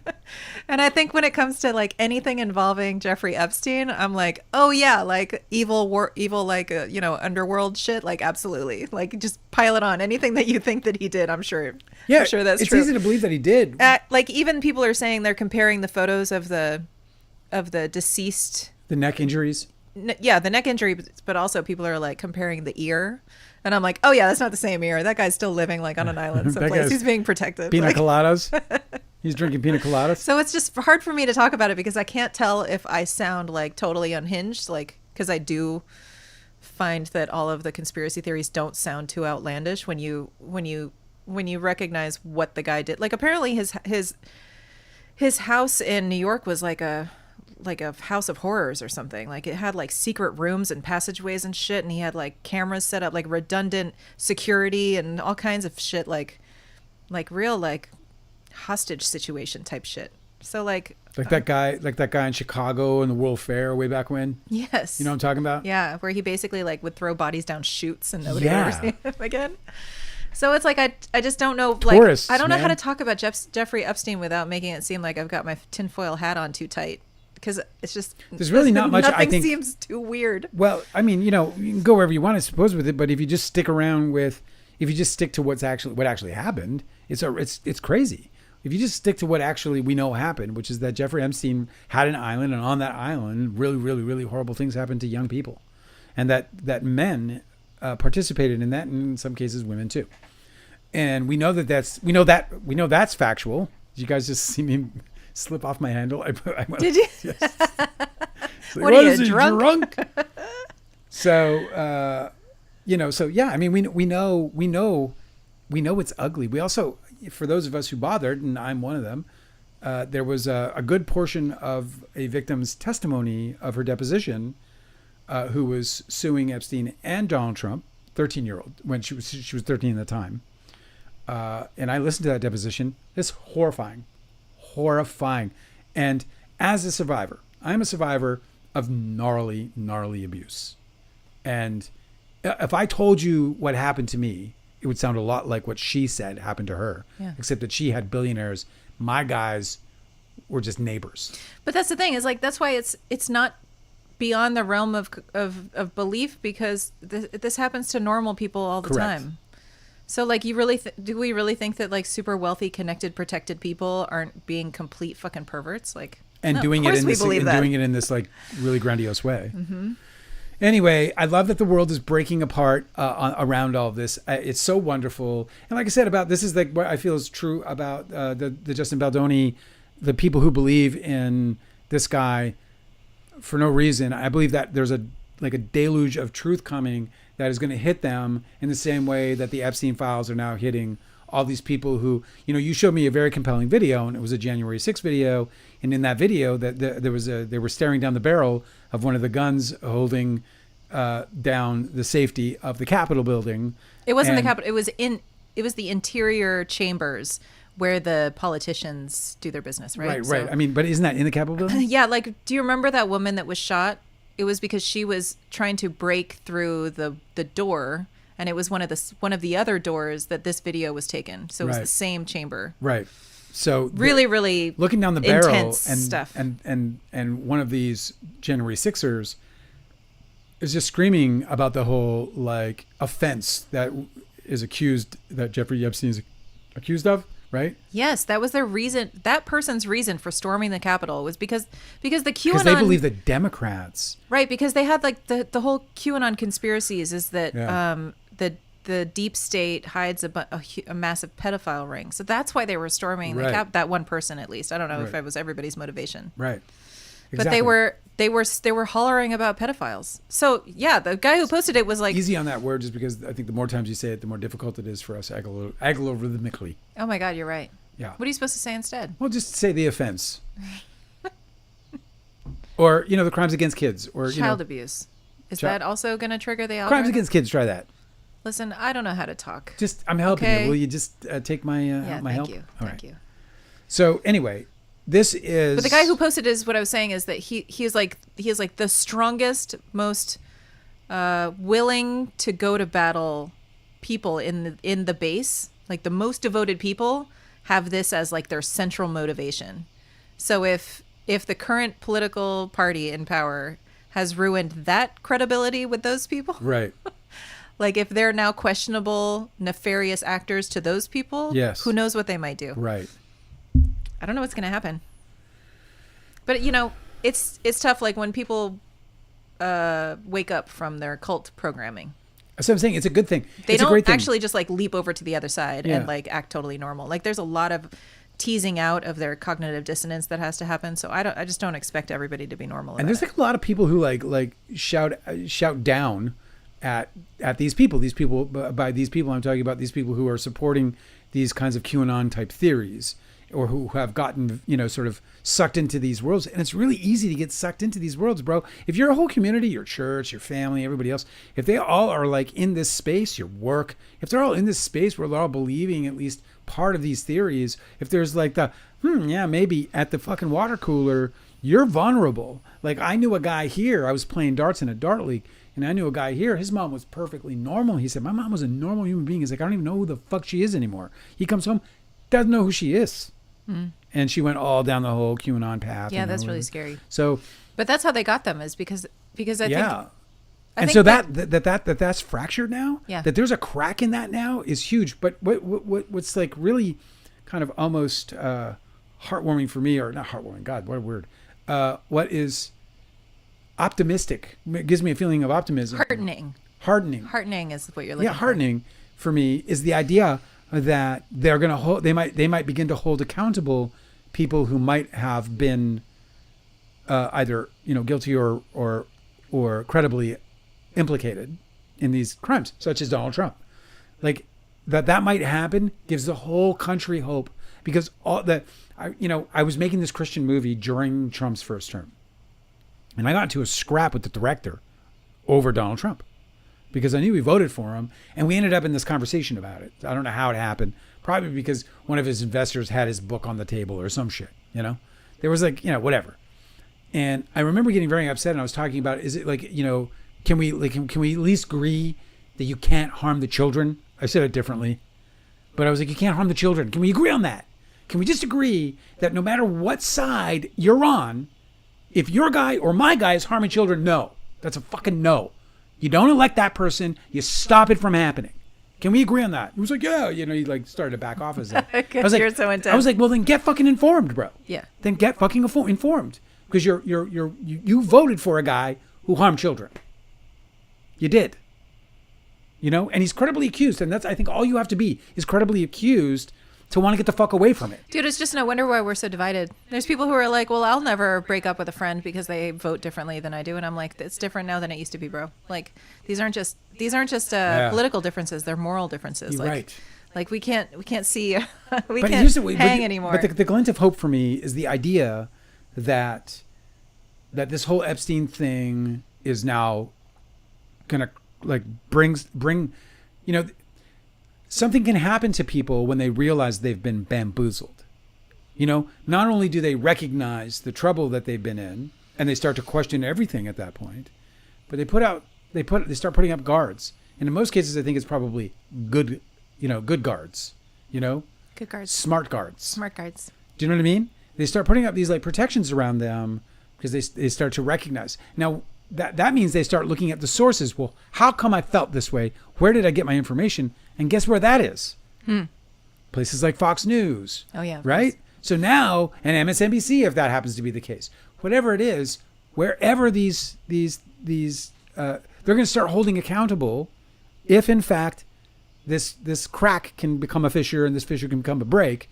They're going to start to hold accountable not just the politicians and the people who've been bamboozling them to their face, but also people who've been delivering the information. In the same way that I hope that there's a repercussion for all these so-called influencers or so-called journalists who have been participating in the smearing of Blake Lively. Like, I hope there's a consequence to suffer for them. I think we're just too far gone. There's no more holding accountable anymore. I don't think that's going to happen. I'm so sorry, but I have to go. I'll go to single. Yeah. If I don't come back in time, I want to say goodnight to everybody. You'll be back in time. Okay. Angela will be back. She's saying goodnight, but it's not time to say goodnight. We'll see you in a minute. It's not good night, Angela. It's we'll see you later. Anyway, so that's how I feel about the whole thing. I just feel like, we got to hope that like things are starting to get through to people. And the reason why I think this is important is because I think there's a relationship, a very strong relationship between what we saw happening and what we see happening with this manipulation of people. And sometimes I have to catch myself in being almost angry at those people, and I'm not spending enough time recognizing that they're the ones getting fucked over too, that they're the ones who are being misled. And sure, maybe they're responsible for not, digging deep enough. I constantly peruse headlines. I do it all the time. People, and I trust most of my sources. So if you trust the people who are giving you the information they're giving you is lies and manipulation, then it's hard to hold them just accountable, isn't it? I don't know. That's how I feel about it. Anyway, Justin Baldoni supporters are going to get a similar wake-up call. And that's when I'm hoping at least that enough of these dominoes will fall and that people will start to realize and recognize just exactly how much they're being manipulated and start paying attention. Because that's our only hope. Our only battle against what these fucking influencers are doing is our diligence. And so I pray that we remain diligent. What's up, TikTok? What's going on? Let me do some comments. Stefan said something about, okay, I saw that. Every character in Entourage is a douchebag, but it's a lot of fun. See, I told you it was about Leo's crew. That's funny, Stefan. Cosmic Urgency, The Shards, we heard about that. There hasn't been a lot of comments. Camp Mystic says, Delicate, should have never existed. Yes, because it's on a fucking flood bank. The problem is the hubris of mankind, because it was on that bank, and obviously they could have moved it across into that one tree line. There's many different places they could have gone to, would have certainly mitigated this kind of a problem. But, it didn't happen in almost 100 years. There hadn't been a flood in that area in almost 100 years. And that's the hubris of man, because they think that's a long time. And 100 years is not a long time. And the inevitability proved it. And the funny thing about it, or I guess not so funny, but I guess the tragic thing about it all is that, it might very well just be, something that we induced, something we brought upon ourselves. So I think that's the ultimate sadness of it, really. But you're right, man. Yeah. It shouldn't have existed. And it's interesting because you said that they don't care about women and children. I don't think they care about anybody, but you're in particular, sure. I agree with you.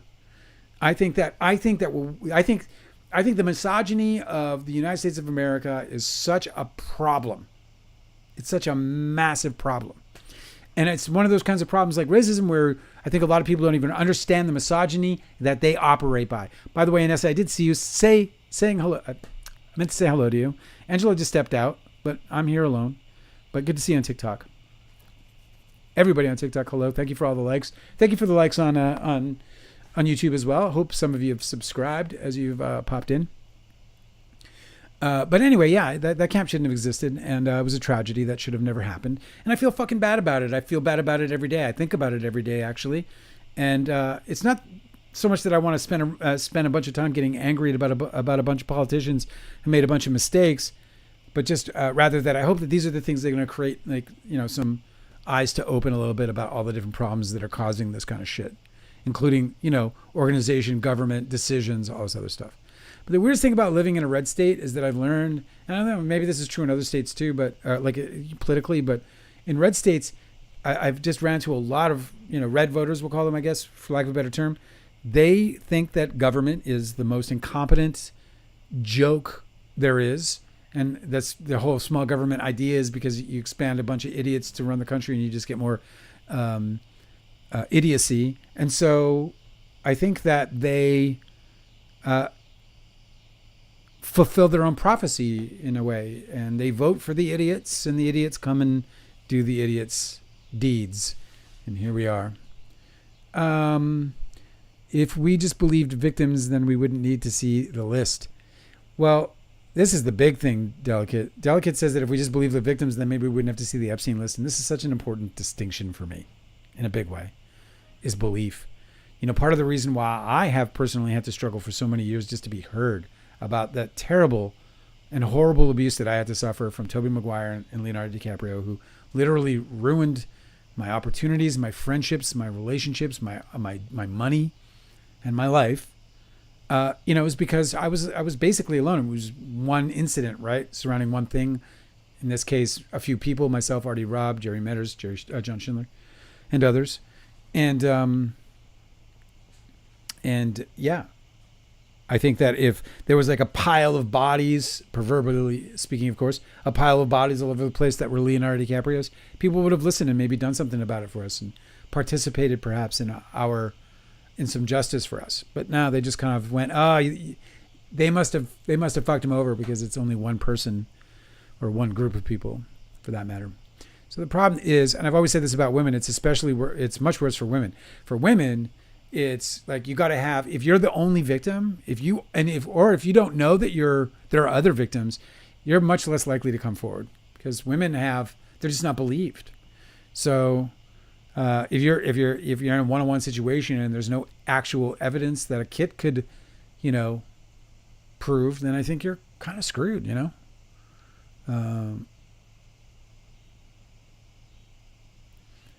Anessa on TikTok says that it's so easy to be angry at the ignorance, though. Makes me have a FAFO attitude. I'm not sure what that is, FAFO. I'll just have to think about it because it's an acronym that contains at least one fuck, so I'll figure it out. I'm sorry about the ums. Those are lame. What else did you say, Delicate? Because you're coming at me here. The first lady was a victim of the ring right. And look how he made the daughter dress as a child. I'm not sure I caught all of that, but I think I know what you're saying. Yes. I think I know what you're saying, but I'm not going to comment because I'm not sure. Claire, do you think Tobey Maguire would sign my copy of the book if I asked him to? Yes. I absolutely do. That's not just me trying to get you to ask Tobey Maguire to sign your copy of the book. I just think he would. I think he would respect that you appreciated the book and that you asked for his autograph. I think would make him believe that you are on his side of the story, which then I think he would support that. You should try and let me know what happens. I don't need to see. I can compare it to the signatures I have. I have many of his signatures, and we can decide if it's a real one or not. Cosmic Urgency said, let me see. Do you think, was he a good director to work with? I'm not sure we're talking about, Claire. Cosmic Urgency said, what kid has Trump been credibly accused by? I thought no one had mentioned him. Her name, I don't know if her name is out. She did a deposition that I listened to. She filed a lawsuit, I think just before the 2016 election. And she was suing both Epstein and Donald Trump. And she was deposed. And she got into the more details of what happened to her. And it's fucking, man, it is disturbing. Like, it is, you can find it. It's out there. It's so disturbing. No, what happened was she got intimidated off the lawsuit. So she dropped the charges. Dropped the litigation. Let me see. Delicate says, I don't think anyone will be held accountable. I don't think anyone. This is the point I'm making, man. This is the point about like the rich just winning, bro. They win. They get to. They get to. I mean, it's fucking terrible. I don't think anyone will be held accountable. Jeffrey Epstein has been gone for how long now? We have known everything for how long, and the only thing that's happened is Ghislaine Maxwell. And, you know, we know about Prince Andrew, and we know about his accuser who has come forward and the horrific circumstances that she spoke about. I mean, it's not even close.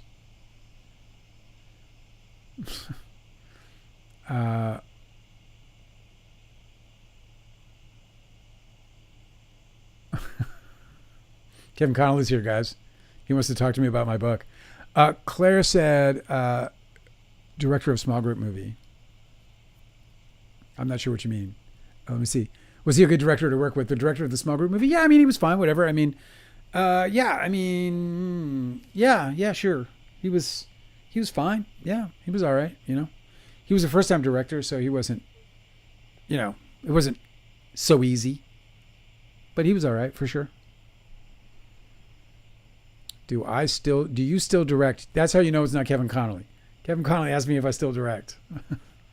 No, Kevin Connolly, I don't still direct. Do you? Probably not. Not after Gotti. No, Kevin Connolly's not here, Leo Edits. It's somebody who says they're Kevin Connolly. Kevin Connolly would never, first of all, show up in my chat identifying himself as Kevin Connolly and having a conversation. That would never happen. And then Kevin and ask for a special badge. He just asked for a special badge. I'm probably going to block you, Kevin Connolly. I'm probably going to give you a timeout. You know why? Because you're coming here as Kevin Connolly, and I don't even like Kevin Connolly. So I'm going to do that. If you come here dressed up as somebody I don't like, I give you a timeout. I'm going to do it right now. I almost added you as a moderator. That would have been terrible. Oh, my God. All right. Let me see. Remove. Can I do that? Let me see. Remove. Oh, that's just the message? I can show my face. That's the same thing you said when you showed up as, which one was it? Remember you said that? You showed up yesterday as, let me see if I can get rid of you, though. I got to get rid of you. Put user in a 24-hour timeout. Goodbye, Kevin Connolly. God, what the fuck, bro? You know what creeps me out? This dude showed up yesterday as Kevin Connolly, or as my brother. My brother and I are not talking. We had a fallout over my book. And my brother's not going to show up and talk in a fucking chat. And anyway, it's disturbing that people do that. It's like, how, you know, you finding out about my brother. He also came up as like Jeremy Sisto. Was it Jeremy Sisto? What's up? Gunner's here. Yo, Angela, do you remember that person who showed up as like Kevin Connolly or whatever? Or no? They said they were Artie Robb. Artie Robb, yeah. They showed up as Kevin Connolly today. And my brother. It's definitely the same person. Oh, that's good. I'm glad. I see the skeletons of the... Delicate said that the whatever. What'd you say? The messages disappeared, yeah. What's up, big boy? We got good old Gunner is with us. Anyway, so... Blake Lively, bro. I love what she's doing. I can't wait for the outcome to be finally for it to arrive. However, I'm as patient as anyone should be in this situation because I want this done right. I want these fuckers to fall like dominoes. Yeah, Delicate. I'm gonna, I gotta find a moderator. I want to make Angela a moderator, but I can't set up her situation in our little office here. The way I need to right now. I'm missing gear, so I just have to wait until I'm in a position to get the gear I need. Agatha says, oh my God, Kevin Connolly joined. Hi, Kevin, I'm a fan. It's not him. I promise you. It's not him. Any thoughts on the Neil Gaiman accusations? Pretty horrific and disturbing, asks Vanessa. Yeah, well, I'll tell you that they are horrific and they are disturbing, but I'll say that I did read some texts that he provided from his accuser, and I found those texts to be also very interesting and revealing in many ways. And so I am very curious about, the problem with these big giant celebrity names and whatever else is that they're taking their kinks too far. I don't know why they think that they can pursue these absolutely bizarre kinks and not experience backlash when people see access to their bank account and their lifestyle, especially like in a situation where you're gonna introduce people to your lifestyle and let them be a part of this kink. And then once they realize that we're talking about Gaiman, and once they realize that they're only the kink and they're not the lifestyle, the actual lifestyle, and they want that lifestyle and they get hungry, that's how you end up in a situation where you can get, screwed over by somebody, there's Angela, she's back, where we can get screwed over by people who are, or where people can be screwed over because... Here's the thing. Yeah. Wealthy, well-connected, celebrity people have had really potentially by the way, reputation-damaging kinks for a really long time. And what happens typically is that they will hire specific workers that they pay a lot for to keep their secrets private.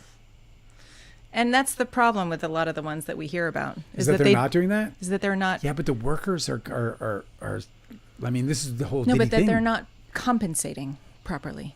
Oh, like what? Like credit in a movie? Like you were talking about Neil Gaiman, Yeah. right? Yes. Well, so she had labor claims. Yeah. She wasn't being paid for any of the work that she was supposed to be contracted to do with them for that family. She wasn't being paid. Yeah. And so a lot of people will just they'll pay for discretion. I mean, the people that we've heard of, right? I understand. Who the are like concept of being paying- outed for being Listen, like horrible, kinky people. Jack Nicholson. They're not the only ones. Jack Nicholson and Robert Blake, or Robert Evans, I'm sorry. Jack Nicholson and Robert Evans, notorious. They were Heidi Fleiss regulars. If you don't know who Heidi Fleiss is, she's the infamous Madam of Hollywood Madam. And I got invited to a party at Robert Evans' house by his assistant, who also introduced me to him at Paramount. It was quite a thrill, actually. Yeah, I bet. There's a few people in the world where you meet them and you're like, God, I mean, I'm sitting across from Robert fucking Evans. I am in. This guy ran Paramount during the fucking golden age. That's great. Pretty cool. Got invited to a party at his house. I was told at the party to expect bowls of white delight, a powdery substance guaranteed to please. And I was like, okay, well, that's bad news. I already at that point was like, I'm probably not going to go because I will partake and I will overdo it. And so when I'm around those ones, the bad ones, I'm always like, hey, discretion, my son. So bowls full. If somebody's got like a little bag of like, I'm in. She's got a bowls full. I'm going to screw this up. But then they also told me that there would be like rooms full of scantily clad and totally available women for my pleasure at this party. Do you see what I mean? Usually people are compensated. That's why I'm bringing it up. Huh? That's why I'm bringing it up. It's like there's a lot of people who will keep your secrets if they're fairly compensated for it. It's like a business arrangement, And I just feel like some people are into the conquest and the power and the domination of it, and so properly compensating isn't part of their kink. Right. They would rather just demean somebody or make them feel humiliated, or like that's what it is. And I think that's the story that we're talking about. It is. It absolutely is. Stefan said, from this story alone, you need to watch The Studio, bro. Yeah. Oh, really? See what I mean? Which story was it? Which one did I tell? Oh, just this story about just the whole story itself. Yeah. I know, it's crazy, man. That's really funny. Well, I do. I'm going to watch The Studio. The Studio is 100% on my list of things I'm going to watch. 150,000%. Mm-hmm. Yeah, I'm excited. There was another series that we missed too, Succession. Everybody was talking about that, but we hadn't seen it. So we got to catch up on that one too. Kira is asking for clarity. She wants to know if Cosmic Urgency is Scott Bloom or not. I don't don't believe know. he is, but it's still a mystery because I've yet to see his face. And I offered to send him a book, and he didn't send me his address, so he's hiding it. So, could be. Me and Scott were very good friends. I loved him dearly. His betrayal was the hardest of them Dude, all. if I was really good friends with you back then and I was involved in a horrible, like a Sophie's Choice of like which ones of my friends to pick, and I ended up losing you, I would absolutely like secretly, under a pseudonym come and hang out with you and talk with you and share jokes and stuff, I miss your wry sense of humor. Do I have a wry sense of humor? No. Wry? No. No, I think. Do I have a... how would you describe my sense of humor? I don't know. I'm not really good at those. Oh. Well, then don't. Categorizing humor types. I kind of wish that I'd gotten that education. I don't know what exactly you have to study in order to... The critic's book or whatever. Yeah, I should. I should learn about it. I'm glad I came back in time. Anessa said there's a deep dive. Me too. I'm so glad you came back. I don't want to end the show on me. That's kind of that's a low note. You know what I'm saying? Anessa said, I think you should read the deep dive on Gaiman, and had several accusers coming forward. Yeah, so it's like that. Like, again, here's another situation where we'll see what ultimately happens. But it seems to be that his whole kink is the power and domination and like, you know, surprise attack type shit. You know, it's like if he had a willing participant, it wouldn't be as fun for him, I think. Yeah, I will gladly read that deep dive. Did you? I'll check the comments if you already have. But if you could point me in a direction to read that article, I'd really love to do that. I'm very concerned about, you know, the way that guy handled his life, for sure, in terms of potential victims. So I'm sad for people who had to deal with that. It's just a weird thing. Michael Pitt is another situation where he is, you know, charged with crimes in Brooklyn and awaiting trial. And he just released texts that, if they're authentic texts, which they appear to be, that then his accuser cannot be credible.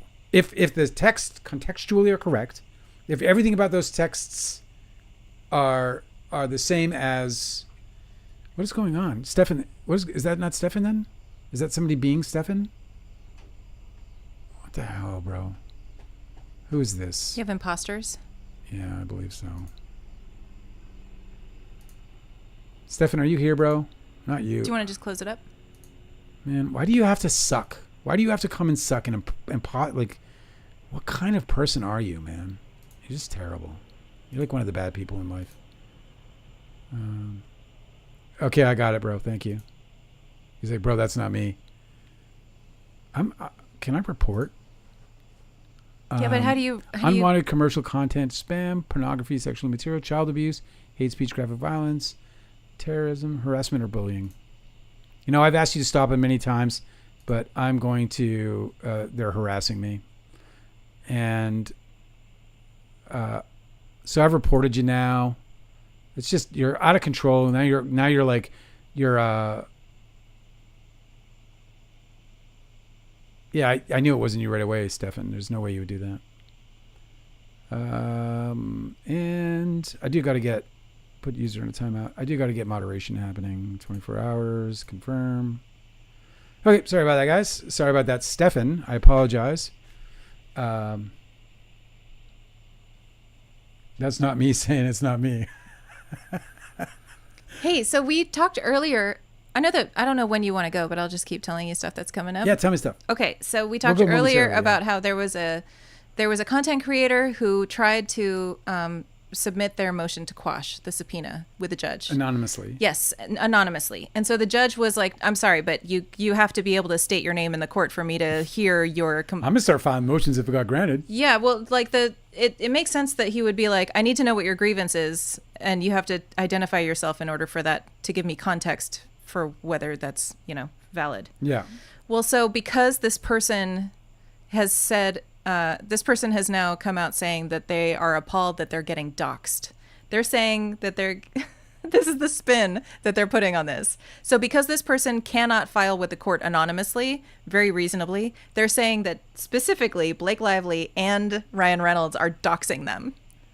Like as if it's Blake Lively and Ryan Reynolds who are making them identify themselves and not the federal court. This is what I'm talking about. Do you know what I'm saying? It's like, a level of insanity that can't be remedied. Like here's the thing, and unless people are going to wake up around them and pay attention to what people are actually saying, because there's no logical like person on the earth who's going to understand, who's going to believe what that person is saying. Well, this is the thing, is when people aren't reading what the judge actually wrote, right? And when people don't understand the context of a federal court and how the judge stands alone. She can't, but Blake Lively can't compel of course not. Somebody to give somebody their address. I mean, it doesn't take a lot of brain power to figure out that is just utter nonsense. Also, the judge isn't asking for their stupid address. The judge is asking for their identity.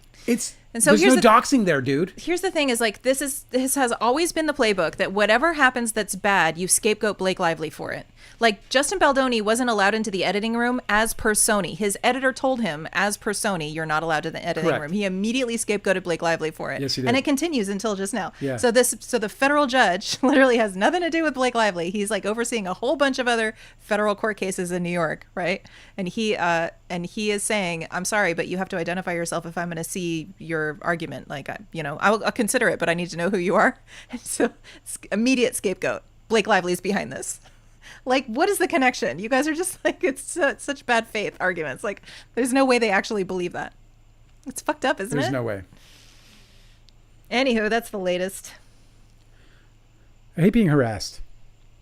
Yeah. You know what we're going to do, by the way? This is so fun. So I'm building up. We're going to do this like 5-part series on this whole case. And we're gathering our assets right now. I'm so excited for this, guys. And that's why I've been working more technically than I have been on a lot of the stories that we're covering. I've just been, as you know, buried in all the technicals. I'm trying to get us to a stage and a place technically where we can produce some, sort of call like high quality content or whatever you want to call it. And so we're gathering all these assets. And I was like, hey, Angela, can you like just get us the definition of sexual harassment? And you got this entire beautiful, amazing. It was a fact sheet from the CRD. Fact sheet from the CRD. Yeah. Explaining what it is, what to watch for, how to deal with it, what are the remedies. Dude, I can't wait to get into this on the. We're going to cover everything. Yeah, just we should do it on the. We have to be totally clear because everybody's saying like he didn't sexually harass her or she didn't complain about it, and it's like right.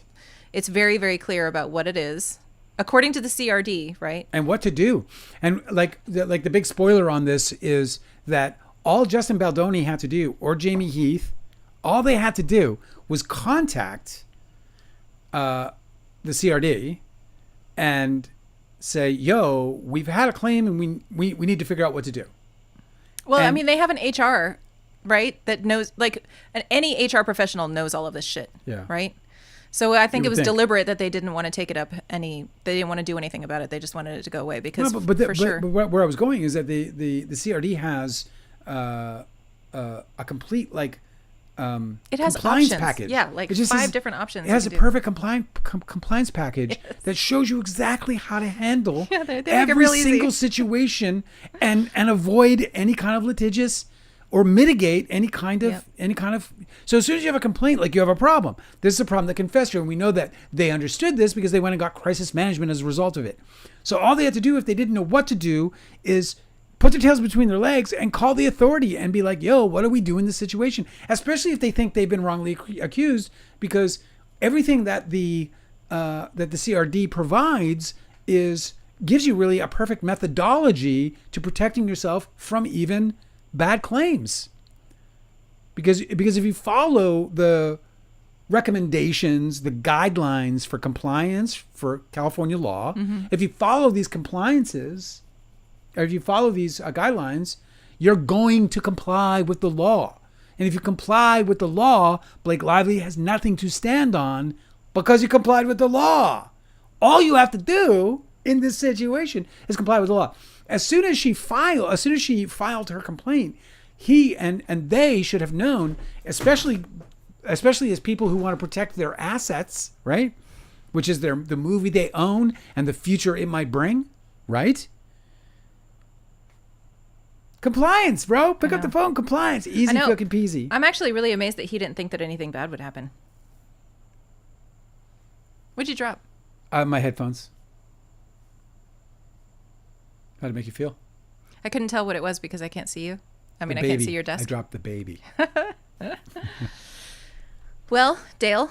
So we're gonna get into that when we. I'm super excited about it. Yeah, it's the first. They're like, we keep making promises though on this live. Well, hey, listen, man, these things take time. I'm not rushing this content because I want to get it out prior to the trial. That's right. Even if I do strongly think think that there's a reasonable, if not a strong chance that this case ends in a summary judgment. I'm sniffing that out. Mm-hmm.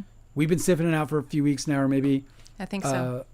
A little. We'll do another video on that too, explaining the process and how why we expect that to happen next. It's neat. Well, it's interesting because, like, some might think, oh, this ruling might set that back, meaning the dismissal of the case. It won't. In fact, if anything, it might make it easier for the judge to come up with a summary judgment because he's not dealing with the confusion of this. That's a good point. I wonder whether that factored into jurisdictional issue. Yep. I wonder if he's already leaning in that direction and he's just waiting to see some more items of discovery. It might be that this was like a loose end. You don't want the holes in there if you're getting to the point where if he's sitting on the bench right now and thinking these fuckers don't have anything. Mm-hmm. They don't have anything. Right. And at that point, it becomes the judge's responsibility to not burden the taxpayer with an outcome that the judge can reasonably predict. Especially when it's a circus. I mean, he doesn't want to turn his courthouse into a fucking media spectacle. It's going to be fucking interesting. He can avoid it. You guys are a little piece of heaven on this earth. I'm so glad we got to spend tonight together. That's sweet. I hope you had some fun hanging out with us too. And we will be back tomorrow with more and more coverage. Hopefully, hopefully there'll be lots to chomp on. But if not, we'll do some clickbait titles and get it going. Someone will take that out of context and turn me into a bad person, huh? What? He's a clickbaiter. That's all he does. Oh yeah, no, clickbait's okay. Do it on his own show. You're not being deceptive. It's just clickbait. It's like there's levels. It's a spectrum. Oh, Agatha wants me to answer. What case, Dale? Here we go. Agatha, did you say Angela was harassed? I'm sorry. No, I don't think I said Angela was harassed. I'm good. What case, Dale? I don't know what we're talking about. What case, Dale? Are you getting your money back from Toby? No, I'm not getting. He didn't take my money. No. And Agatha says, "Are you getting your money back?" No. Bye, Dale. Bye. Please answer me. Bye. I just said goodbye. All right, you're the best. You guys are amazing. Delicate, Stefan, Cosmic Urgency, Jenna, and Leo Edits, and I thought this was finished. Said. It is. I'm just saying goodbye. You said goodbye 20 times and then started to talk about more stories. You guys are wonderful. I love you guys. You're adorable. You really like it here. That's why. I do. I like it here. I don't want to say goodbye, but I got to say goodbye because I'm tired. All right, you guys, tomorrow, yeah? All right, see you guys.